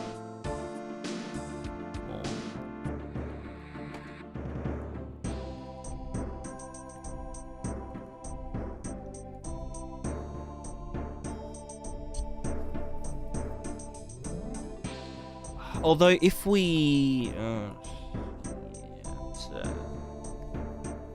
if something gets removed, if you remove something from a map, does it reorder the whole fucking thing? It would, wouldn't it? Oh, but that's not a big deal because this is just the length. We're not actually getting anything. Oh, wait, no, that would be fucked. If we remove something from the map, we don't actually want to remove it. We want to set it to... Oh, but we can't set it to null because... Fuck. I didn't think about this.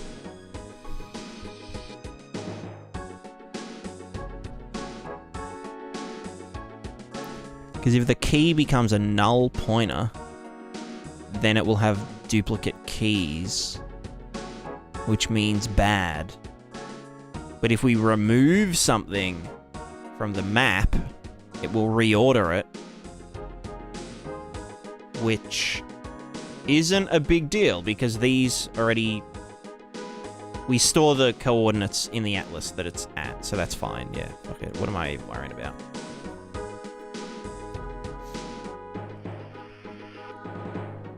Cause this frame values this frame, object key data, occupied spaces min max. What is that?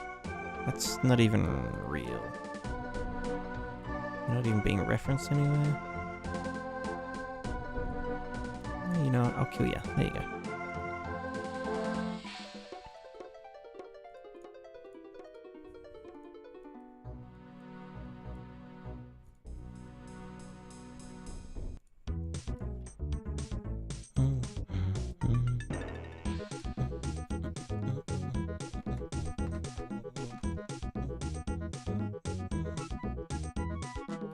Right, so for those of you that weren't here in the previous doodads, what I'm doing here is just a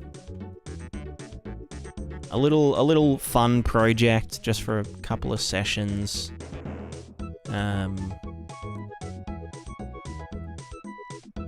Which is basically like a it's kind of like vertex paint, but it works with instances, in theory. Oh, that's the other thing I needed to do, is make it fucking work with instances, you know? You know how I said, like, I was gonna work with instances, and like a... Let's do that then. Anyway, it'll work with instances. It's like very lightweight, and it can be updated super easily.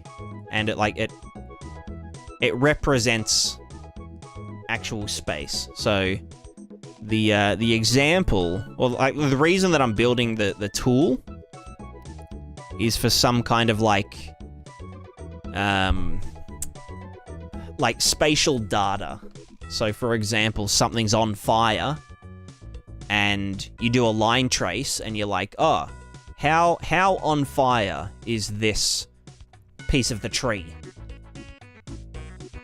And then the tree's component would be like, oh yeah, this voxel is at 50% fireness.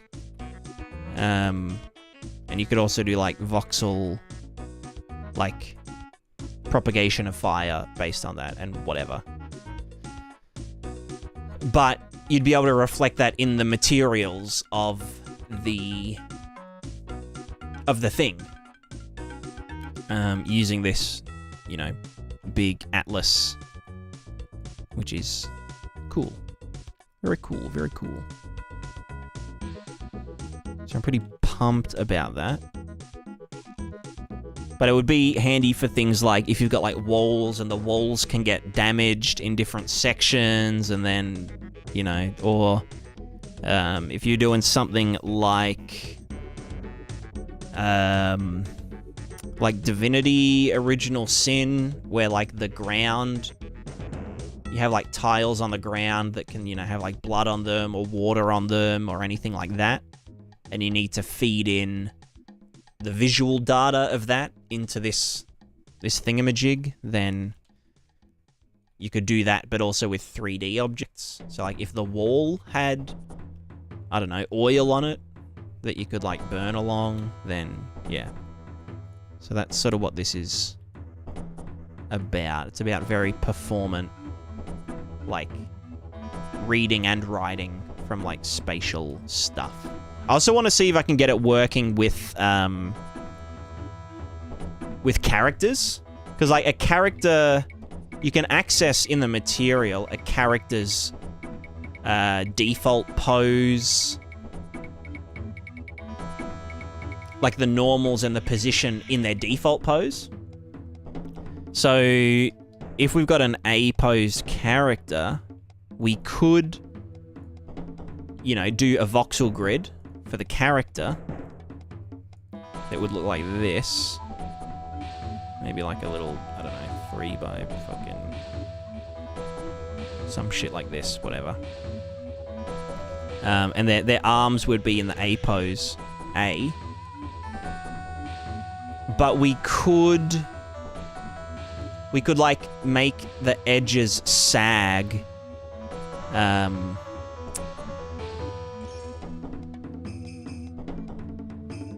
When we actually sample it onto the character, so that like this would end up like this, you know, like 45 degrees or whatever the A pose arms angle is.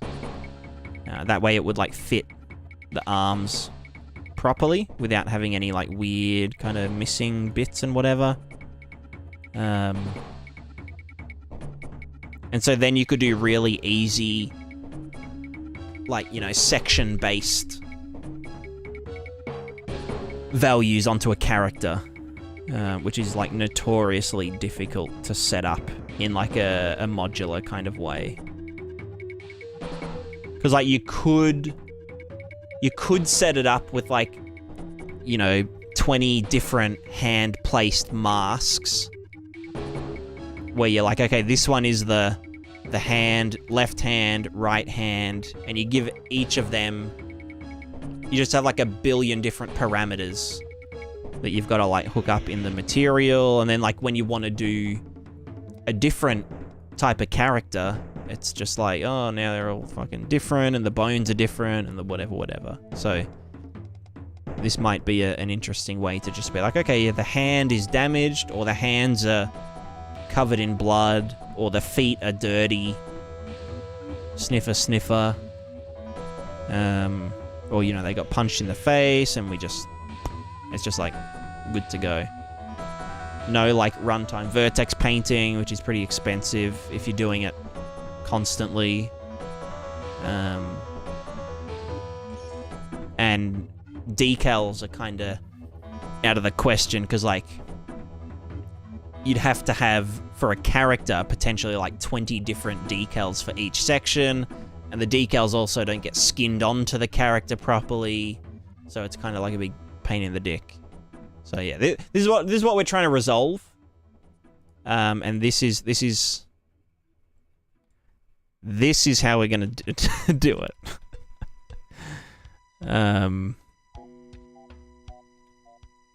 Yeah. Kind of stupid, I know.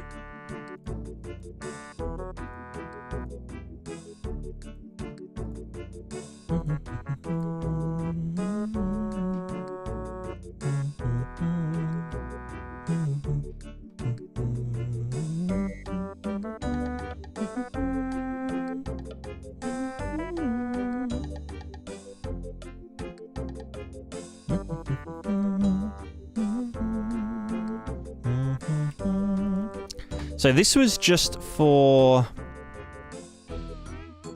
Yeah, and this is just local course update. This thing, register to Atlas. So the target mesh. The mesh index. Right, I wanted to dick with the idea of having a shared atlas space between multiple thingers. So I think instead of instead of registering...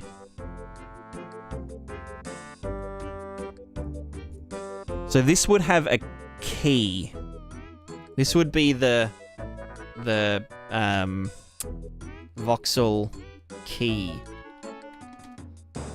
Vocel?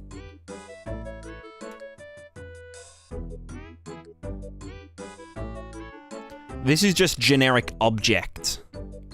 Like just object reference.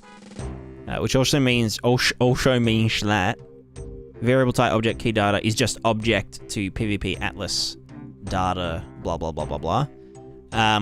We would need target meshes and mesh indices.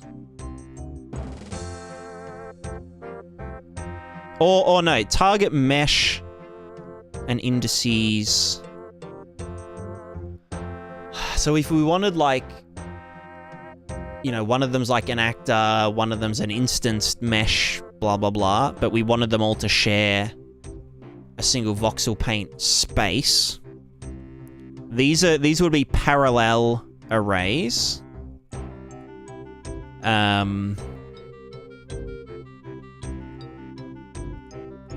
Oh, we wouldn't be able to... I mean, that's kind of user error at that point if they assigned a thing to another thing.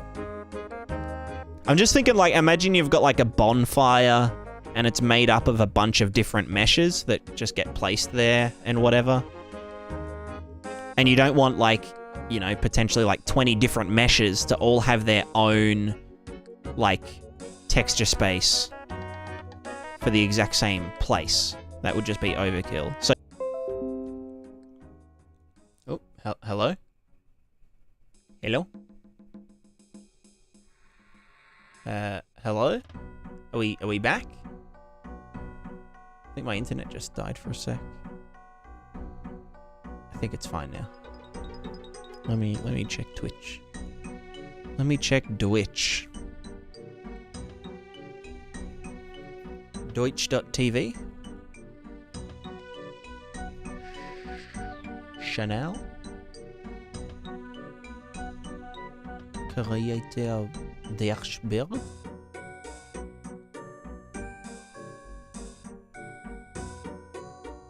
I think it's fine. Yeah, this is live. Lit. Stream managerial.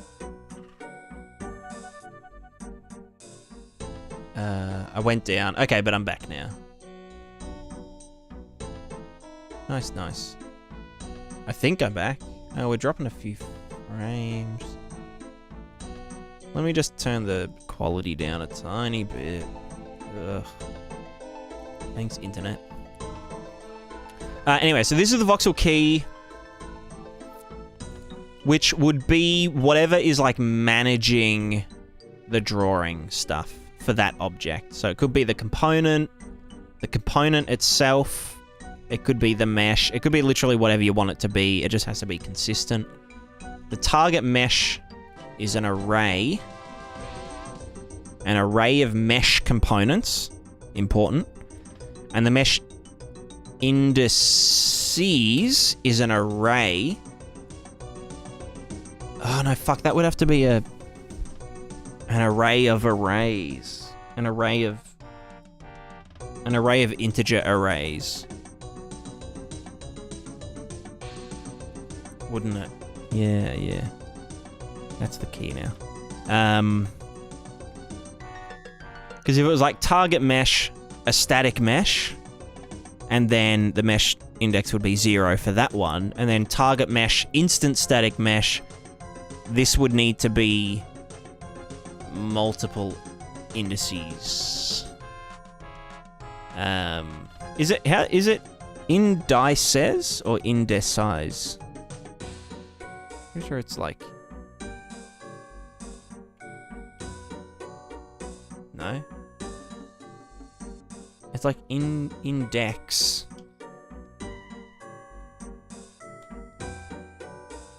Fucking, you know, plural of index.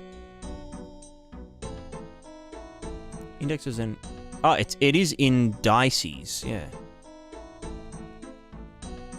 Indices.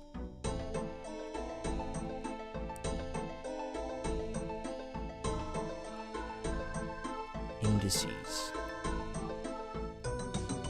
Use index as the plural form of index. Use indices only in the context of mathematical expressions. Is this a mathematical expression? I don't know. I don't know.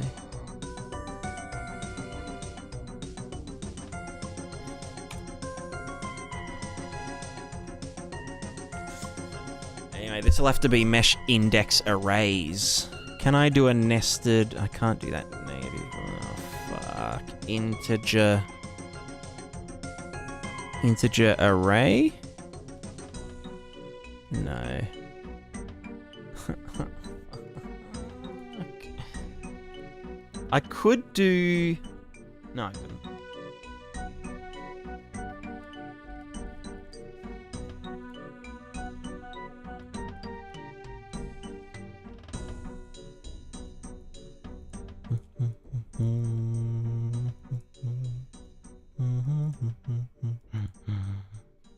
Target mesh indexes. Sorry, indexes. I say indices, so I'm just gonna indices.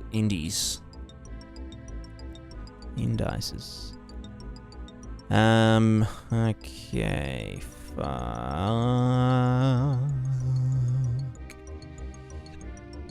Can you imagine movies index? Why do we need that again?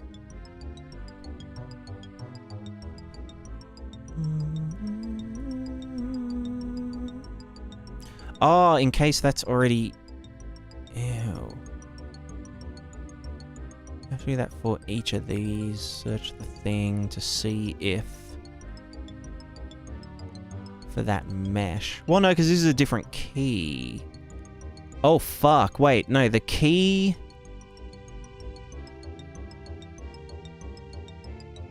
Huh.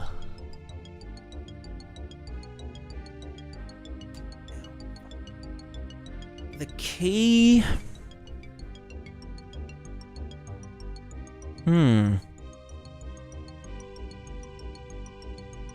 Maybe I do have to use the mesh as...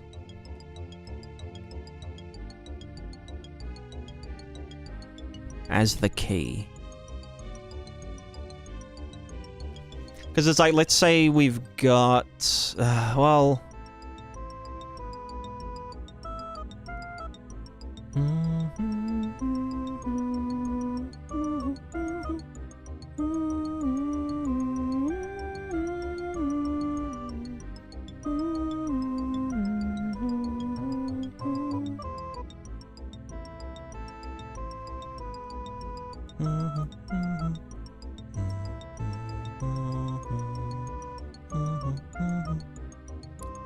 Yeah, because we do, for like instanced meshes,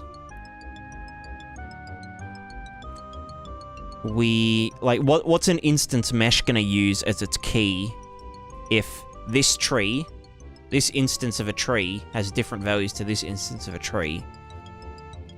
There's nothing, because they'd both be sharing a component, because they're all instances and shit. So maybe I just don't worry about the collective sharing stuff. I know that I wouldn't use it in my project, probably.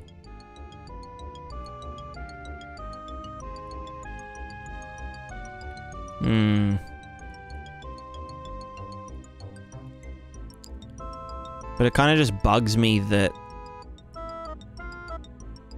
it's something that... fuck, I don't know. Without getting, like, super... Yeah, I don't know. How could I do that?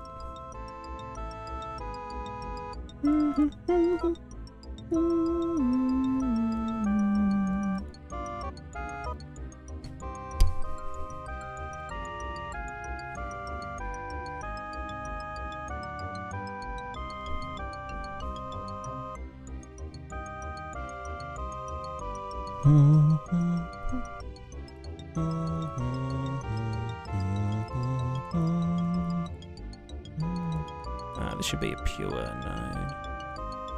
Pure function, sorry.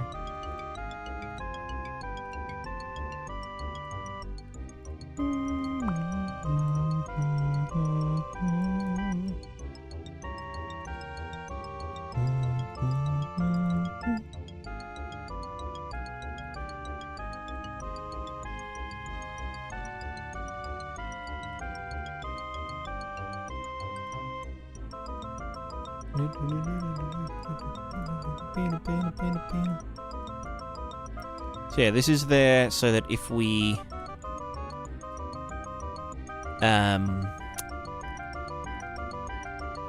yeah, because all the different, because we only want to add things to this atlas if they need to be, you know, added, and all the different indices of an instance mesh receive their own, you know, coordinates and dimensions and whatever they fucking need. So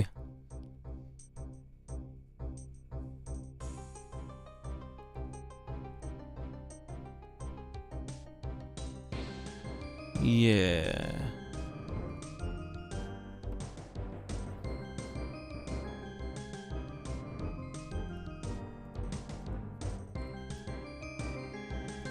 But if we wanted them all to collectively share,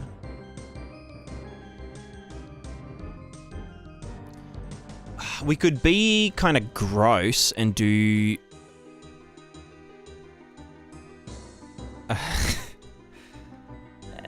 it would work if we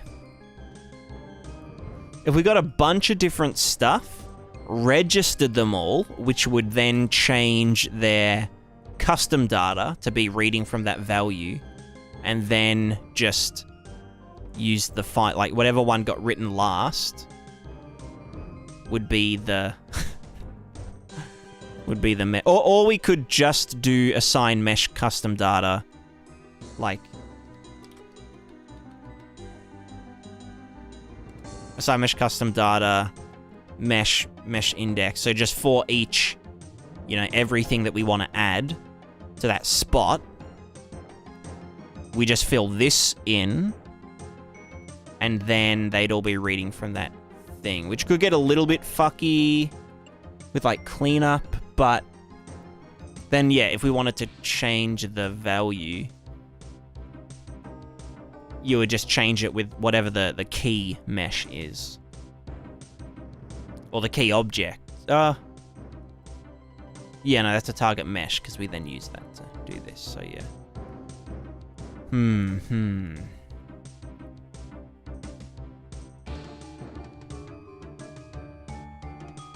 Yeah. Cool. Alright, that all works then.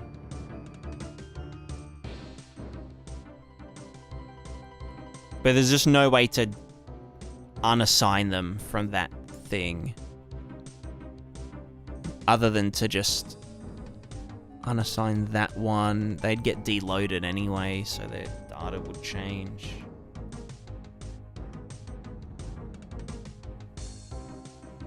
But then, there's no way to just set them back to default. Yeah, fuck it. It's not my problem, you know?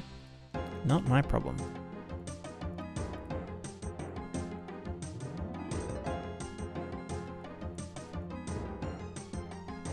Alright, let's see how this goes with... Nope. This is the BOB test instances. So, let's get our test instances, man, in.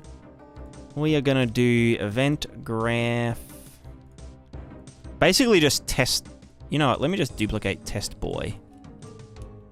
Just delete this, get this, duplicate, test instance boy. You go here. We're gonna get the... where's the... Oh, this is the component, not the actor. I'm dumb as hell. This is test actor. This is test instance actor. This one's gonna be a tree. Tree. This will be not a cube. This will be an instance mesh component. Instance static mesh. You can fuck off. You can stay there. You're gonna be a tree. A tree. That one. That's only got one instance. This needs the... What did I call this thing? Testo balls. Testo balls. Cool. Alright, then if I go... Oh, kill that. Kill that. Test instance actor. Does that not have an instance by default? How the fuck do I do a...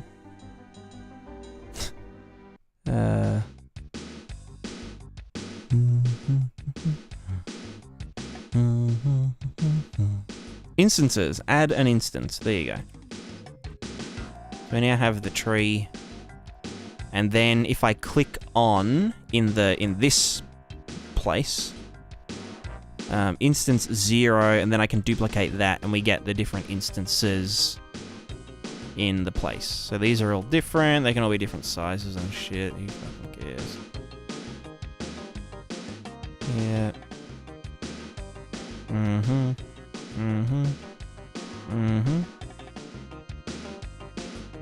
Cool. I could do it in construction, yeah. I could, like, space them out. Okay, so this is just an instance static mesh component in an actor.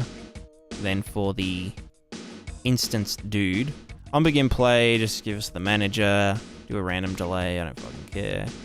We're gonna look for mesh component. Let's look for instance mesh component. Instance static mesh component. This is gonna be our target instance mesh. Instance static mesh component. Bam. Yeah. You're fine. Fuck you. Then we're gonna do get instance count. We're gonna do a for loop. No, not for each. For loop. From U to U. I get number of instances. So we'll just go from 1 to that. For loop, blah, blah, blah, blah, blah. The target mesh is always this. The index is this. Voxel dimensions are going to be... fuck it, yeah, 2 by 2 by 2. Register all of the instances. Oh, wait, no, that... You know what? Okay, -1. Go from 0. So this will do it however many times there are instances in this mesh. It's going to register each of them. It's going to register each index of that mesh to the... What the fuck is this? To our Atlasy doodad. The bounds are... Local bounds. We can just get target mesh, get static mesh, whatever the value there is. Get bounds. Get bounding box. Local space, get bounds, returns a number of... What the fuck? Give me the get bounds. It's bounding box, isn't it? Yeah. Wait, what? Oh, that's got it. Yeah, the min-max. Right. So min, max. Don't worry about that shit. And then on randomize, we are gonna, for each loop, just this same thing, but, you know, for each of the different different thingos, each of the different instances on that thing. And you are going to have to be the target mesh. Bam. Cool. This is going to randomize it in up, down, left, right, back, front. There's a fly in here. It's really annoying.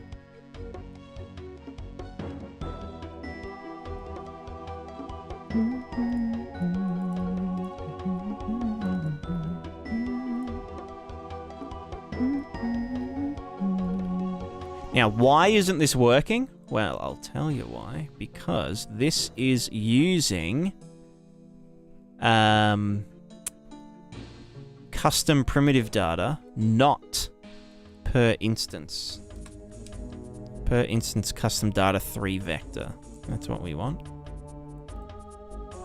So this is going to be 0, 1, 2. And this is going to be... Why are you 8, 9, 10? The fuck? Data index. You just go... I don't know, 3, 4, 5. Or 4, 5, 6. Because this can't do 0, 1, 2. Because it's dumb. It has to have one in the middle. Why can't that do... Like, you can't do a 3... Like, custom data.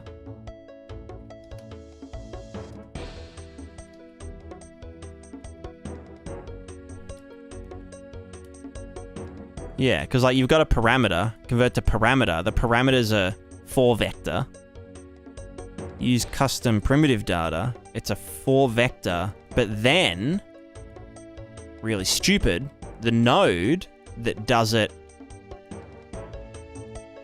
like manually, set the fucking blah blah blah blah blah. It's set custom primitive data. Oh no, that's my no, that's not it. Yeah, okay. Set custom primitive data 3 floats at once from index data index to data index plus 2. This sets the runtime data only, so it doesn't serialize. Whatever. That can fuck off. That can fuck off. Min coords. Data index at 0. Is that's not... We already got the encoded bounds. Yeah, that's all fine. Remove view. That's already there. That can die. This is doing set per instance vector parameter. Oh, so this is doing the... Yeah, 0, 1, 2. Yeah.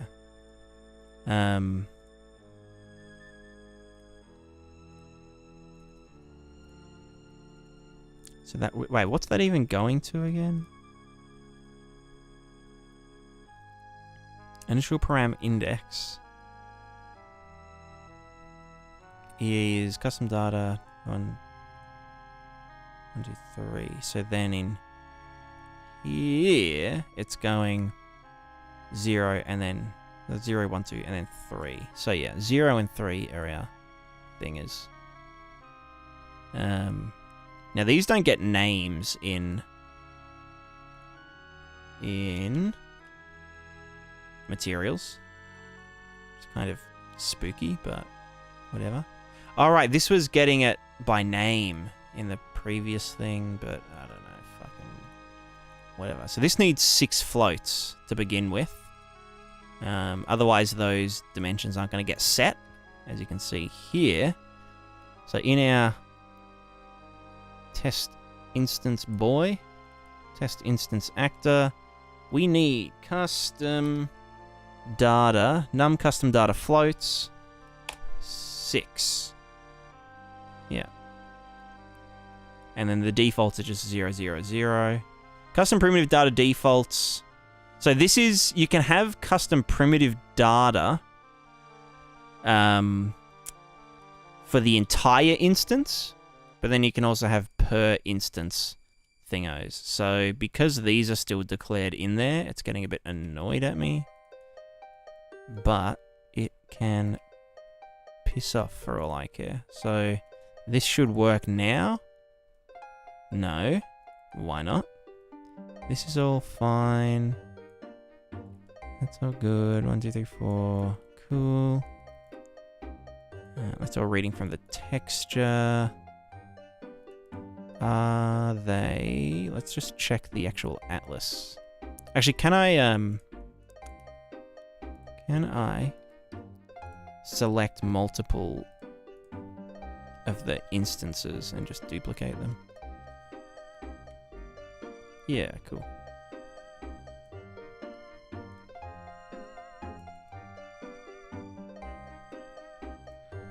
Yeah.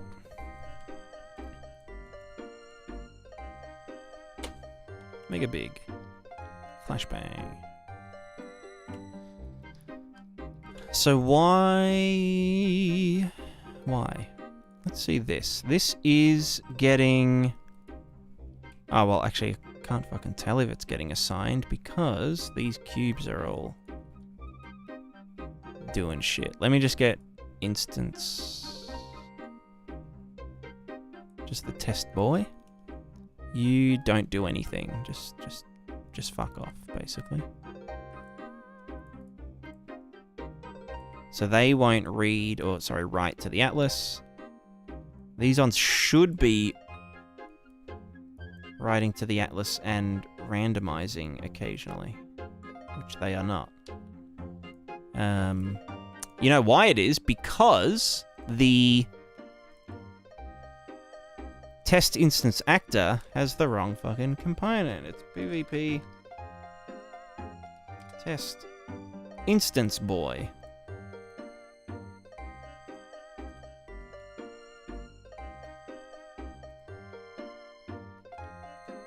Okay, so now that should be getting the thing, doing its stuff. This should be updating. Okay, it's only updating one value instead of all of them. So if we go to the test instance boy, we're getting the manager, we're getting the target mesh owner, instance static mesh component, get instance count, do the loop, register them to the atlas. So let's just play. Yeah, 1. Huh. Get instance count.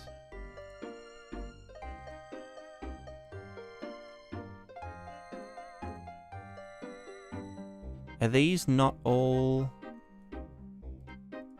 6, 9, 11, da da da. But what's their... What actor do they belong to? Because they only have a transform.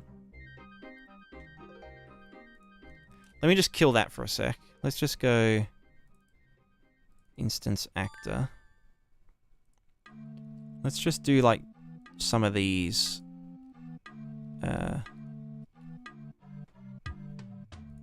instances. Instances, just add more. Can I not, like, fucking move you around? Transform location.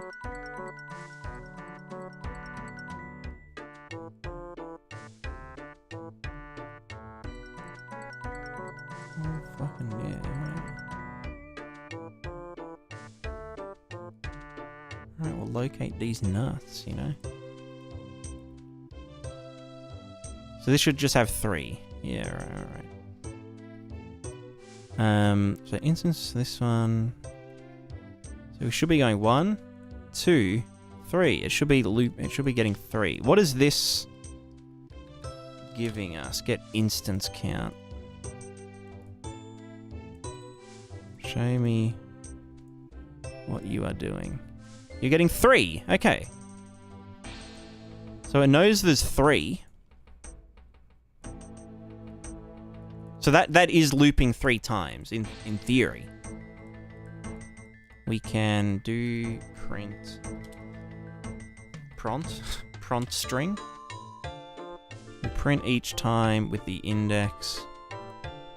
When it registers. You can yourself, please. Thank you.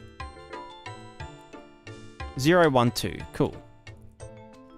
So 0, 1, and 2 are getting registered to Atlas. That's the bounding box of the... That's local bounding box. Of the static mesh that's being used. Yeah, so it's like 500 by 500 by 1000. That's all good. The register to Atlas. Oh, fuck. You know what it is?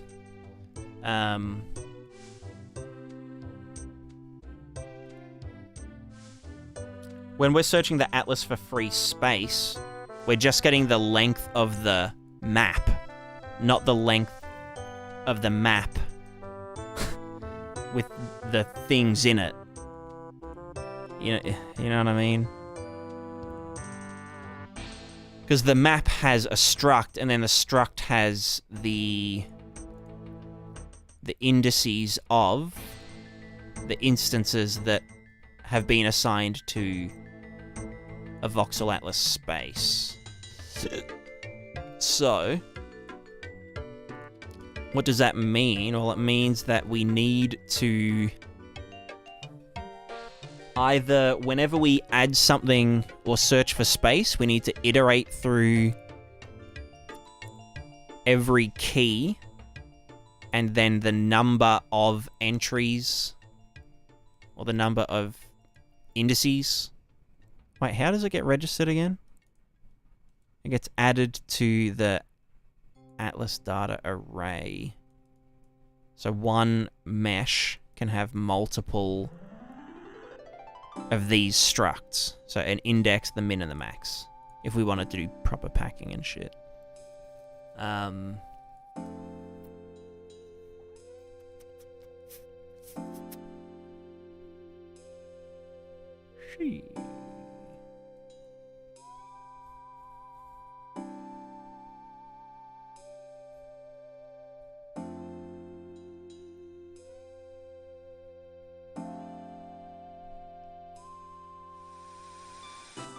And again, we don't really... I mean... We could manually track it. But then if we remove...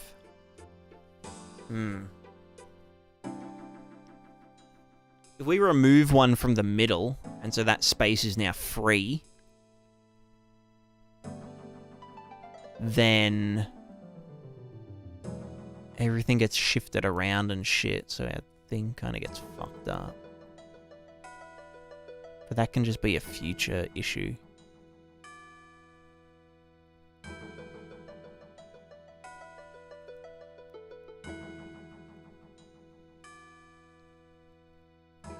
When we do actual packing of the Atlas, then the min coords and max coords will be what we use to search for a space in the Atlas, which means that it would then be fine to like remove something, and you know, then something would just get overwritten in the middle of it.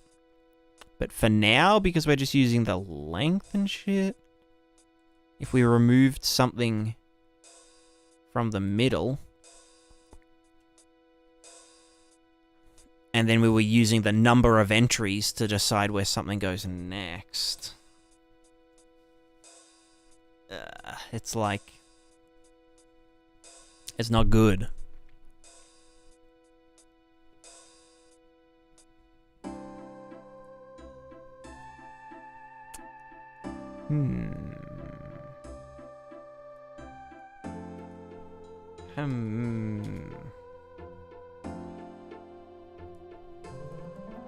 I mean, it doesn't matter too much for now. I think for now, it's probably best to just do this. Just get keys. Oops. Fuck you. Keys. Keys? Or just like, I don't know, a sub function called new function. What the fuck does this do? That's dumb. Go back.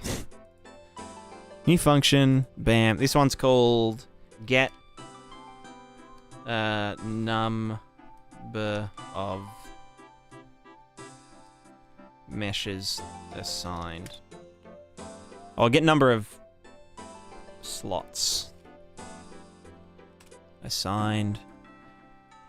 We're just gonna get our keys, which is a expensive-ish operation. We're just gonna get all the fucking keys. We're just gonna, for each loop, look it up,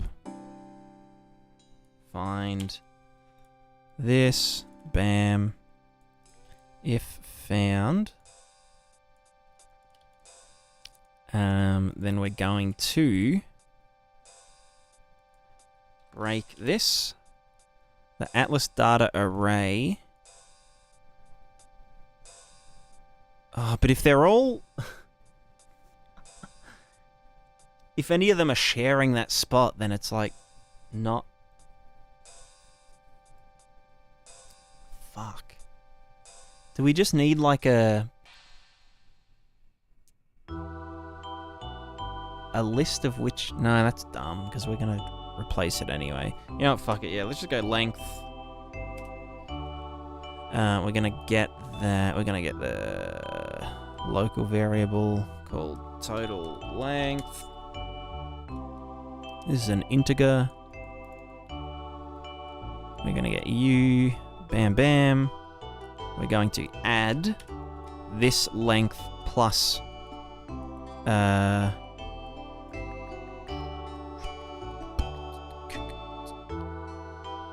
No, just that length, yeah. Because if it's just a regular one, then its length will be 1. But if there's 2 entries in it, then... yeah. So then set total length. Then at the end of it, return total length, uncompleted, bam. This can be pure. Alright, assign search atlas for free space. Get number of slots assigned. You are this. And then everything is just fucking whatever. That should be fine. So now these should all get assigned their own space in theory. The fuck? Huh? Well, this instance void registered at Atlas mesh index. They get registered. We find that yes. Well, the first one won't find anything, so it'll be like search Atlas for space. It would be like, hey, number of slots assigned. I can probably just print that, can't I? Whenever it wants to find this shit. Just tell me how. This should go 1, 2, and 3. 0. Well, fuck me dead. Number of slots assigned. Keys. Find it in here. If we do find... well, the key's obviously fucking in there. Oh! Haha, I'm stupid. He's stupid, he didn't plug it in, dumbass. Oh, 0, 1, 1. Because the length at the start is 0. Which is true. And the length... when we add one into it... huh?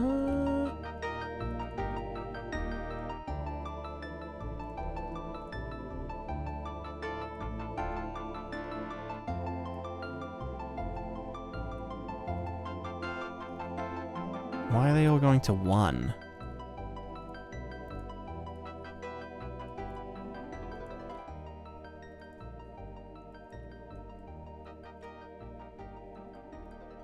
It's adding there. Search Atlas for free space. The new coords. That's adding... Well, that's making it, because we... Yeah. Because this should be going... So this will happen, like, a bunch of times. So the first one should go to here, search for free space. We found these coords, which is at 0, 0, 0. We're going to add this shit. Min coords 0, 0, 0, max coords doesn't fucking matter right now. This will have, yep, number 1. It's got this one. Its index is 0. Cool. It gets added. We then assign it its stuff, blah, blah, blah, blah, blah. It loops back around. Now it should find what? Yeah. Does this... Go to the thing. Get matching PvP struct index. Does it already have that index? Saying that got it. That's just for each of these. Do any of them have this index already in there? Gotcha. Search atlas for free space. Cool.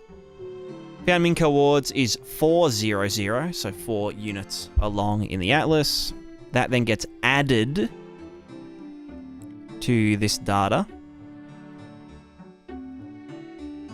Assign mesh custom data, blah, blah, blah, blah, blah. Next one comes along. It should find the mesh. It doesn't find the mesh index, which is 2 in this case. So then goes search atlas for free space. Found coords, but it's returning 4 again. So why would this... Total number of slots assigned. Go through all the keys. Am I just like dumb as fuck? Or like what's the...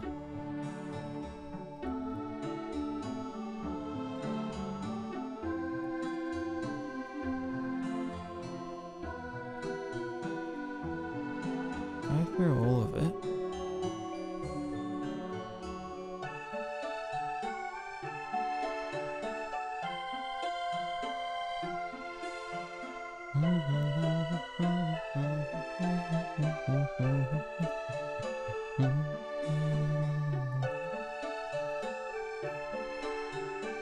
Total length plus this length equals new total length. And then give us this. Why? Yeah, piss off. Down here, total length is...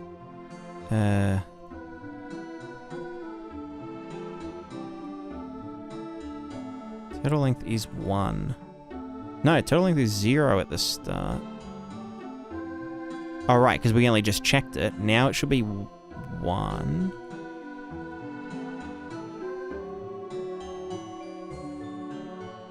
It's 0 again. Is this...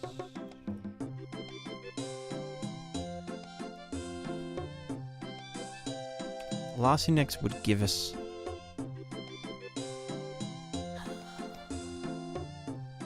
So the first time the length is 0. Is it... Am I just, like, stupid? Like... Because every time we register that... Alright, where's that other print string? You fuck off. So...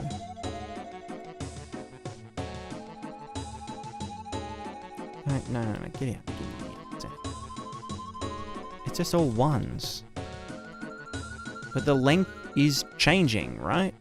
Aren't we adding more shit to the register, blah, blah, blah, do all this stuff, add to this atlas, you know?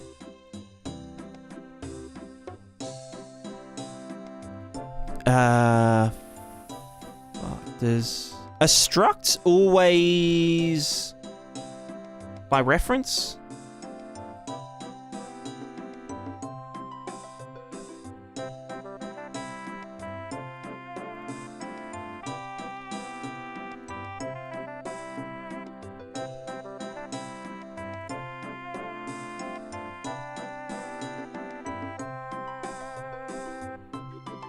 this should be... Yeah, no, it definitely is, because it's working the first time.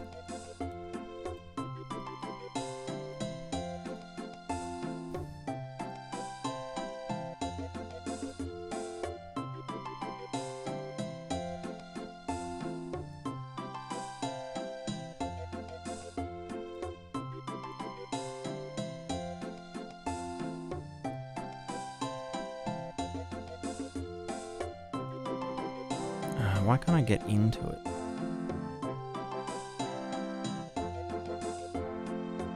Yeah, index 4.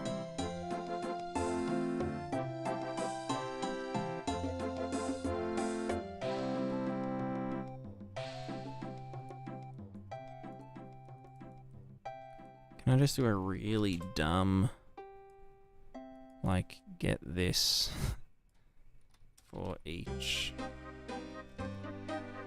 Or just length of that.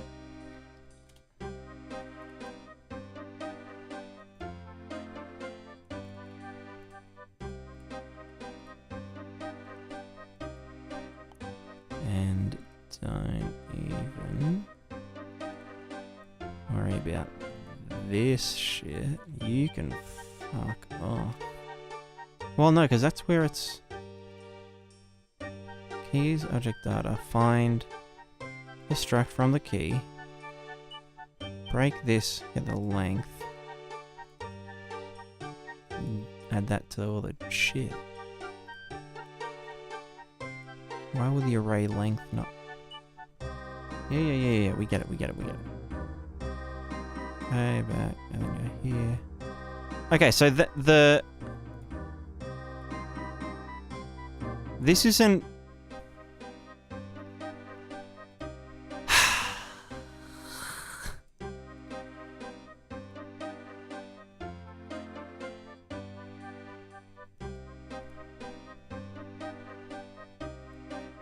I feel like this map isn't giving it to us by reference. We could do like values. Like, let's just see if this works, right? And then get a ref to... Fuck, I don't know. Fine... Fuck it, just get 0. We're only doing 1, it's fine. Well, yeah. Whatever, fuck it, who cares? Just do that. Oh, toot. Huh? What? Huh? Huh?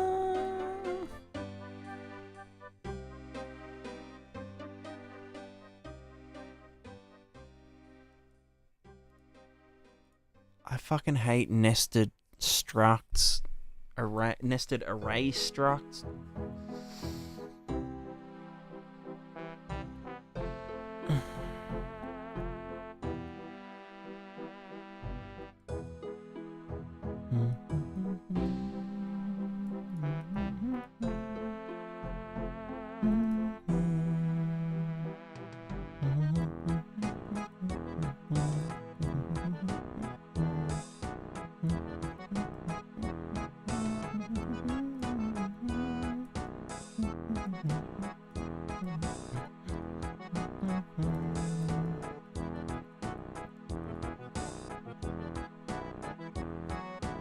Yeah, it's just not adding to the array properly.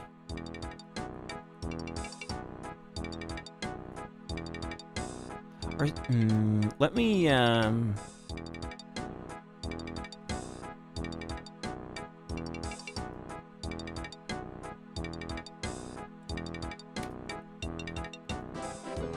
me do this, just so it calls it again.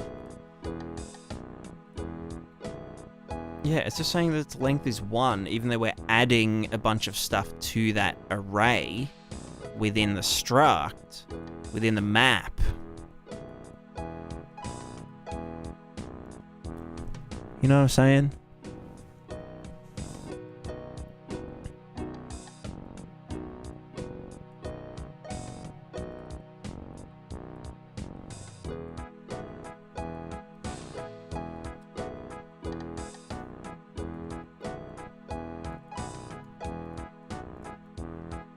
Because yeah, it's the same mesh, a different index.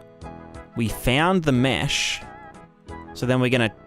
Oh, maybe this is it actually. Maybe I'm just dumb as fuck. For each of these, does any of them equal that index? False will then go there, blah, blah, blah. If it finishes, then we didn't get it. If we didn't get it, search for free space and do the thing. Yeah. So we're not adding duplicates. So then we're searching for free space, getting the number of slots assigned, whatever, blah, blah, blah, blah, blah, blah, blah. Count them in coords, make this struct, add that to the array, which we're... You know what I mean? Hey. The index of the newly added item. Let me just fucking print that, B-boy.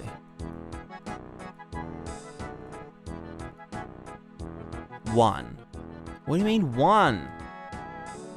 I'm adding you to an array over and over again. You're supposed to make a new fucking dude. A new doodad. If I like set array element as... Fuck, I don't know. This... Get matching movie struct index, got it, Alice data, did we get it? Fucking, I don't know. I don't know.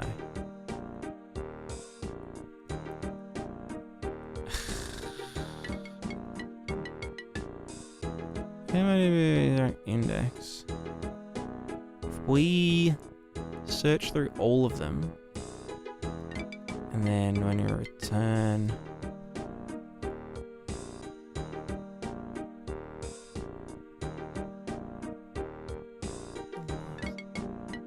What's the problem? I don't know, just everything. Just nested arrays in a struct in a map. Not adding an entry properly. You know?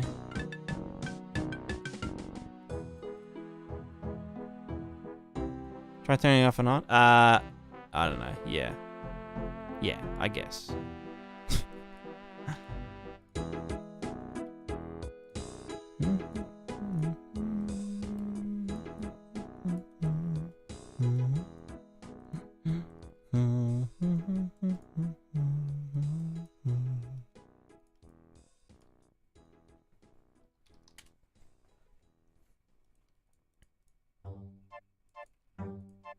Is this going to return 5 or 6? It does. I guess if I like manually...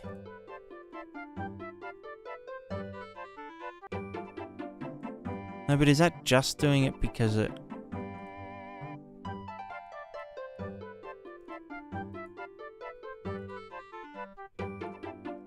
If I just did like, give me the last... Index, search this. Get length. No, but we're fucking getting length already. Yeah. Just whatever. Return value. I don't fucking care. Put this into the index that we're gonna set. Just like, just show me the money. No, what do you mean? What does it mean? What do you mean 2? Is it just not getting... It's just fucking dumb. I'm just done. I'm just done. Ugh.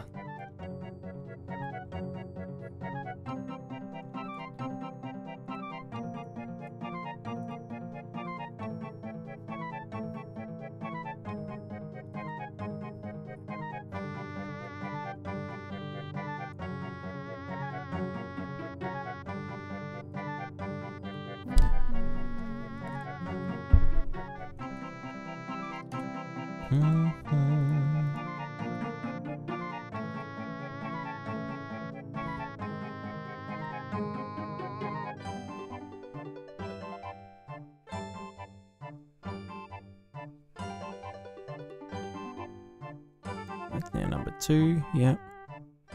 Go in. That should be number 3. Yep. The target mesh is the instance static mesh. Blah blah blah blah blah. Voxel dimensions. Blah, da, da, da, da, da, da, da. That's all normal. And that's going to do it for every single one. But then, for whatever reason, when we try to get the object key struct in the map,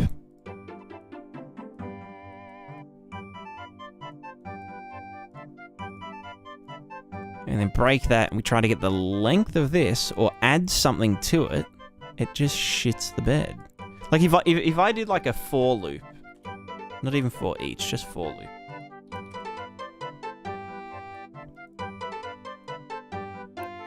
And was just like, hey, like, just fucking, I don't know, add 10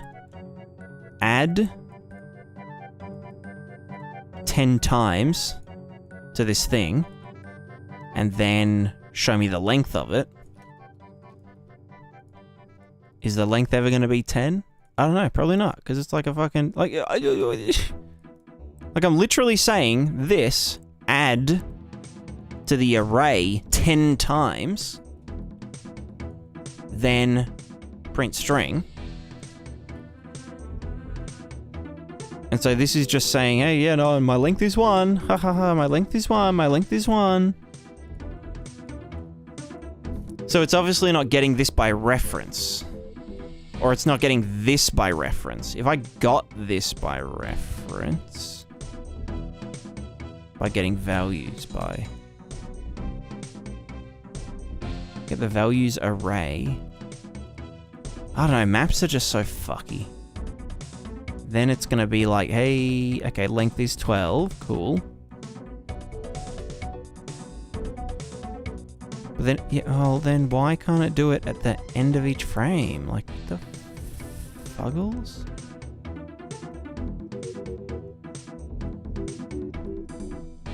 So you just went there, add, and then print the string, you get a length.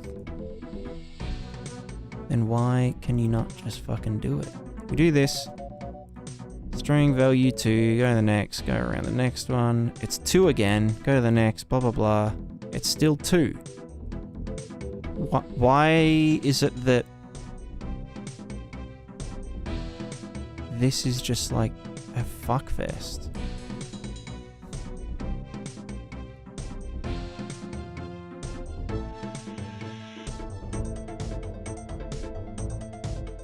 It must be that, yeah, like this is...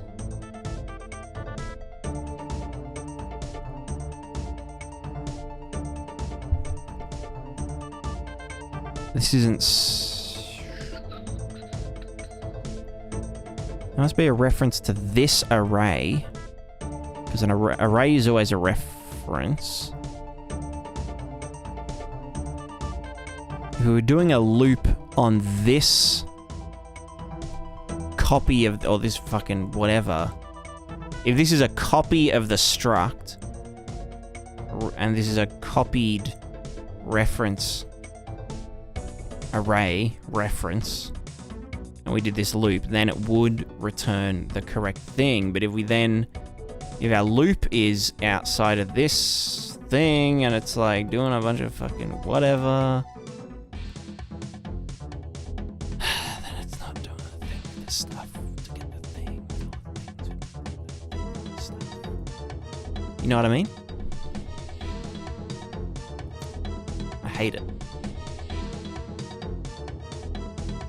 This is dumb.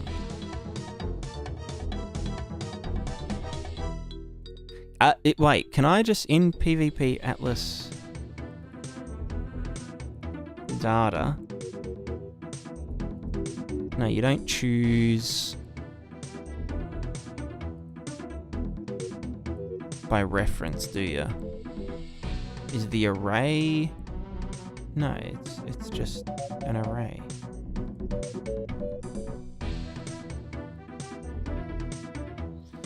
I don't know. I could do this all just with objects, but like, it's so overkill for something that should be so fucking simple.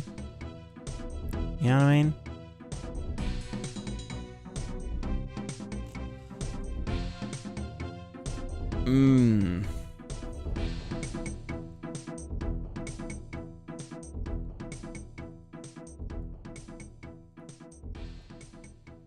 Well, that hurts my brain. Hurts my brain quite a bit. Unreal Engine's middle name? Yeah. Yep.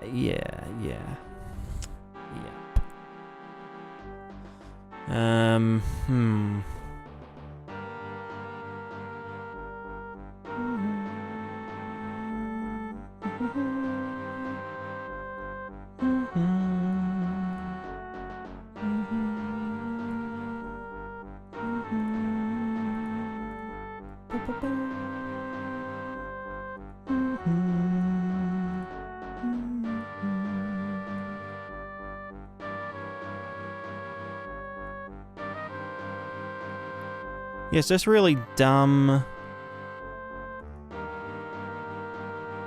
This whole structure is just kind of annoying.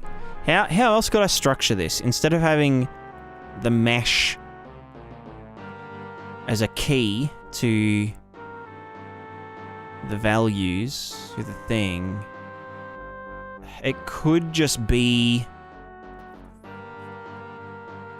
but then once it gets really big, then we'd have to iterate through like a list of like 1,000 meshes just to find its thing and blah blah blah, which isn't worth. I could store this data, the min coords, on the component itself rather than just in here. But then it kind of gets a bit annoying.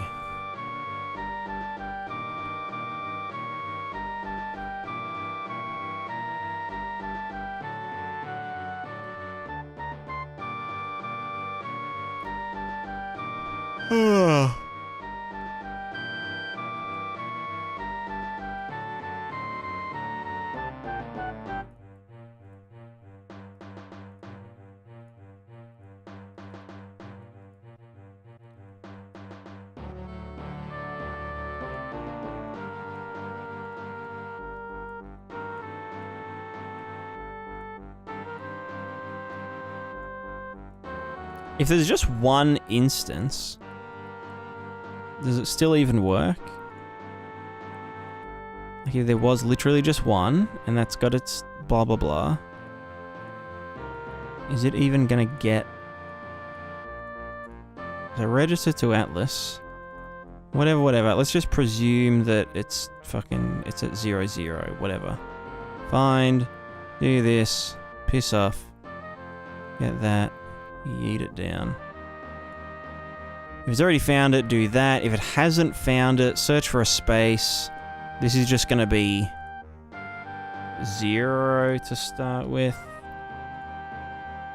So we do this, blah, blah, blah, blah, blah. It's at 0, 0. Cool. You can piss off. This is going to get assigned to 0, 0. Found min coords. It's going to add that to its thing. Assign mesh custom data. Mesh index. Is it an instant static mesh component? It should be. Yep. We go to next. Yes. It's going to set per instance vector param. Mesh index is 0. The encoded bounds is...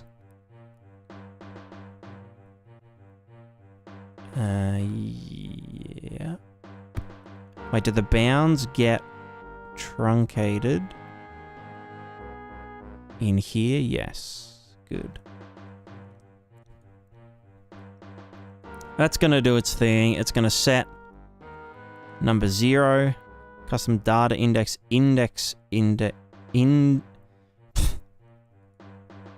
instance index is what I meant to say. Custom data index, yeah, 1, blah, blah, blah, blah, blah. So that should be assigned to this part of the atlas.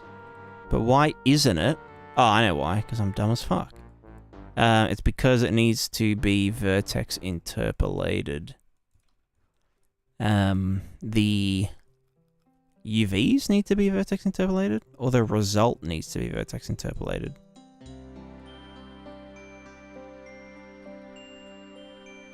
Pretty sure it's just this, right?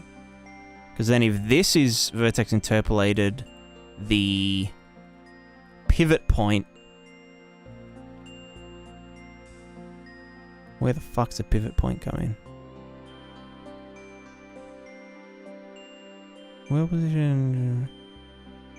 Bounds... Subtract... World position... Yeah... Right? Yeah. We fucking get it. It's working, so piss off.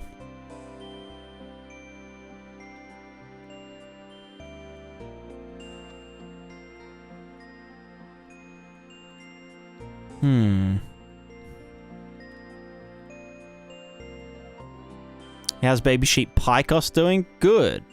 There's actually 2 of them now. 2 baby sheepses.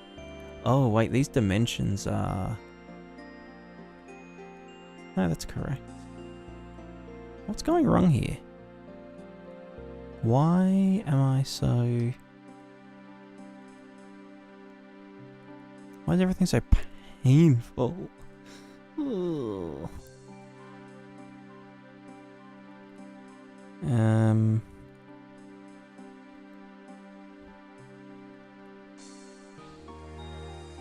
So when I'm converting absolute world position to instance and particle space, that doesn't need to be... Well, object pivot point, mesh particle pivot location, that's just 0, 0, 0, that.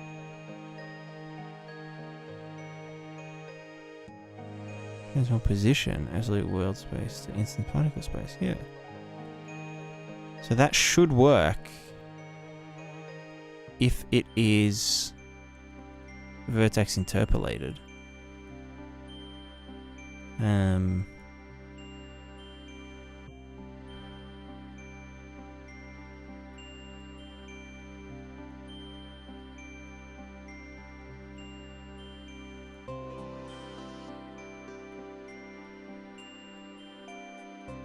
I wonder if... Are these getting set? Well, their defaults are 0, 0, 0. Oh, wait. No, they... Yeah. If they're... Okay, let's just do their, like, bounds and shit. Like...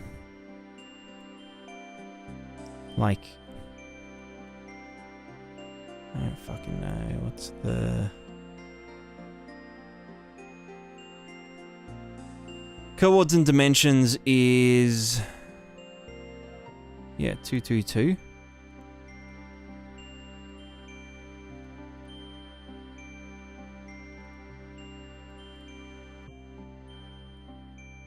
Which is 2 by 2 by 2 with at coords 0.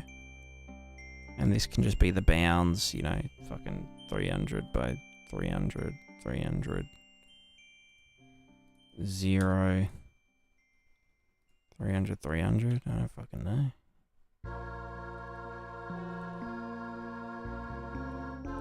So this will tell us if it's the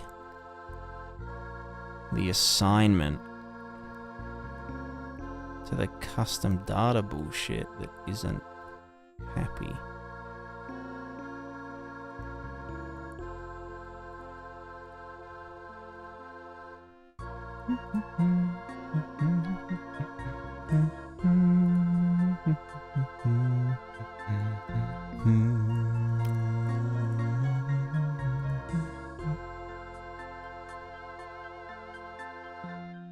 That's obviously the wrong bit, but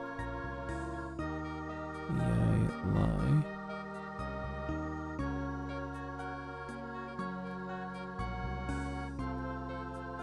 Does it? But that's going from the actors thing.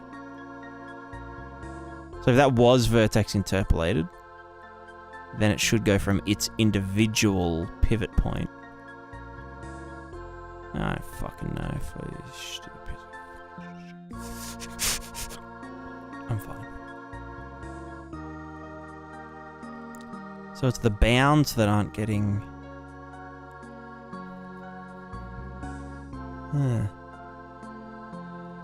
Per instance custom data.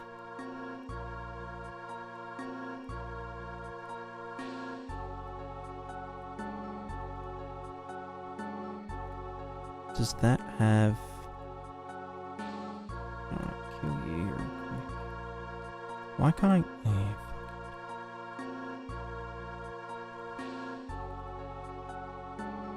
fuck. Test instance actor. Hello. Do you have instance static mesh, custom data? You've got however fucking many. Oh, number of custom data floats. 6. And then it's got 6, so one for each thing. Fucking Christ. Can I just keep a hold of that while you fuck with it? Show me this. No, show me the actor. Test instance actor 02. Show me your custom data floats. Right. No, that's correct. Yeah, it's all been encoded. They've obviously all been set to the same bounds and shit, but... YOLO. Wait, so why doesn't that fucking read it then?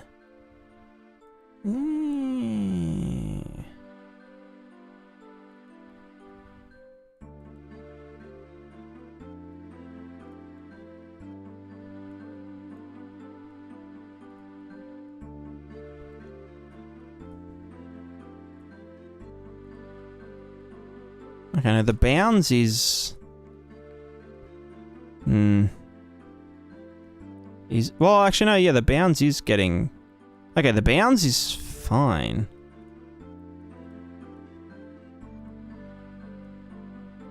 Ah, right, that's why it was off-center. So is it just the coordinates that's getting rooted? Yeah, okay, so the coords... Oh, wait, are coords and dimensions...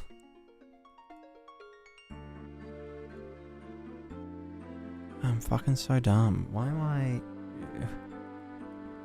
Coords, dimensions... Are they supposed to be... the other way around?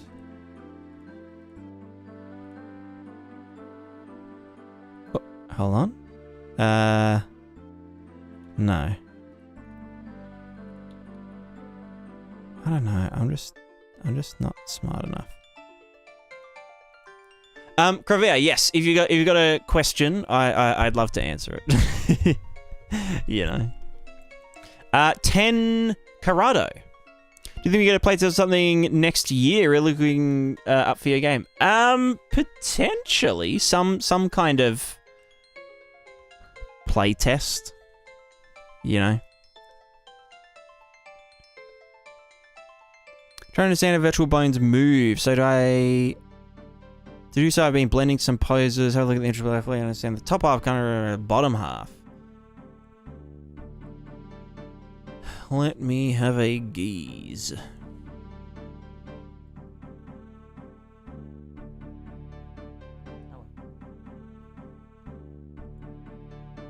Alright, let's look at this thing.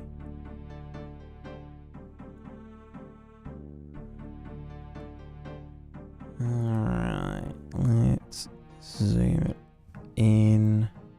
Base pose. Oh god, this is like a whole... Oh my god, can I just like open this as a...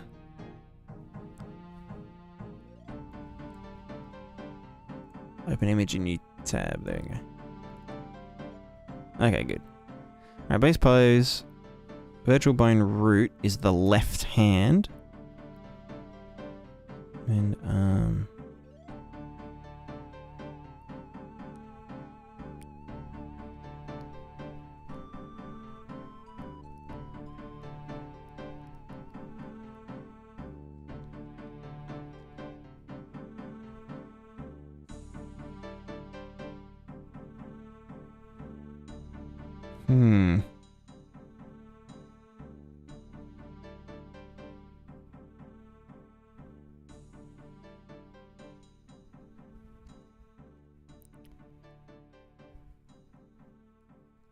So the way I'm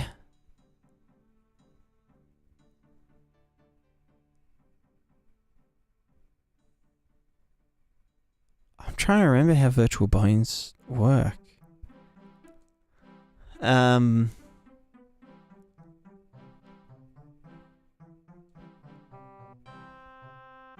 Because a virtual bone, you set a...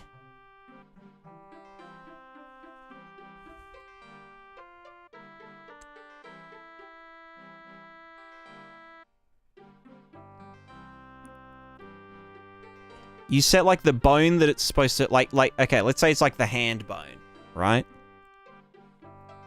But then you set, like, a root bone or something.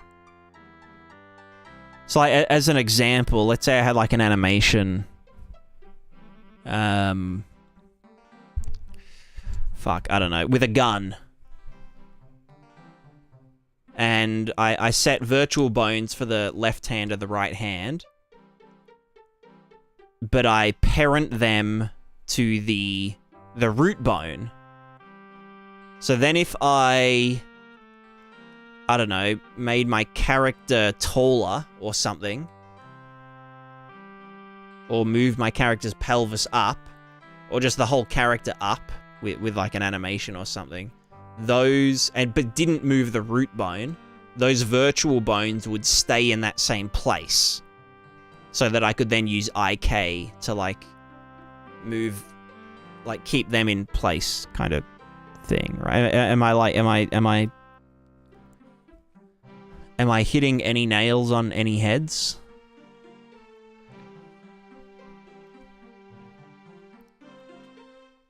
That's a use case. Yeah, okay, yeah. You can choose what... I don't know.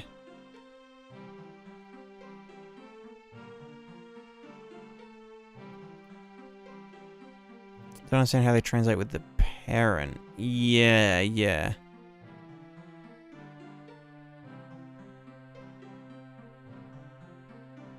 I don't know. I haven't used virtual bones enough to, like, to know anything. I'm just too small brain. Too small brain. And I can't even get this darned... this darned thing to do the thing with the thing and the stuff. It's just not... It just ain't it, innit?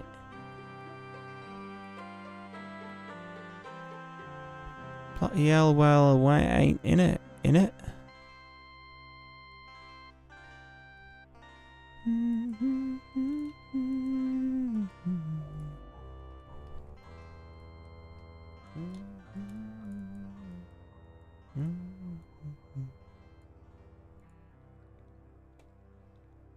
That's how it should be. That's... Yeah.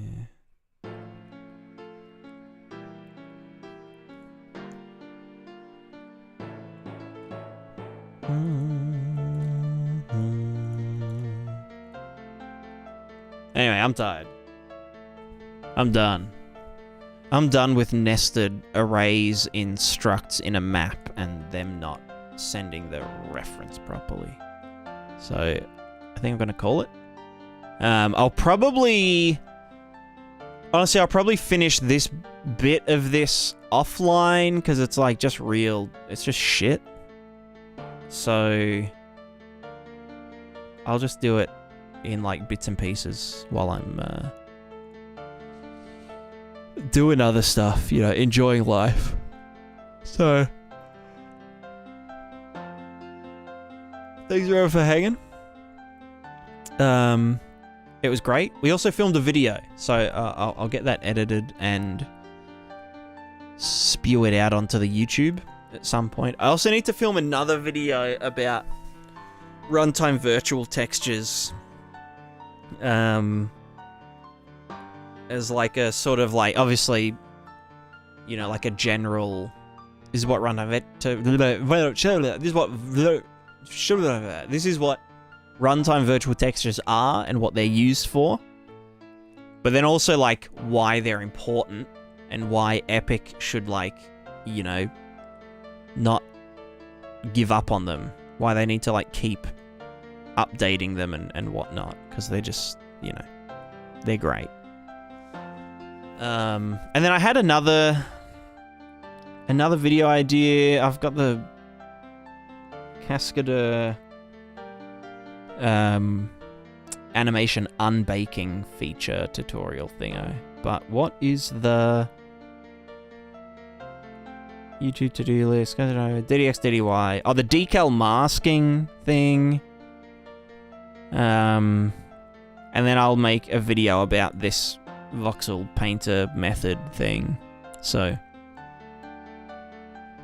there's a few videos to get around to.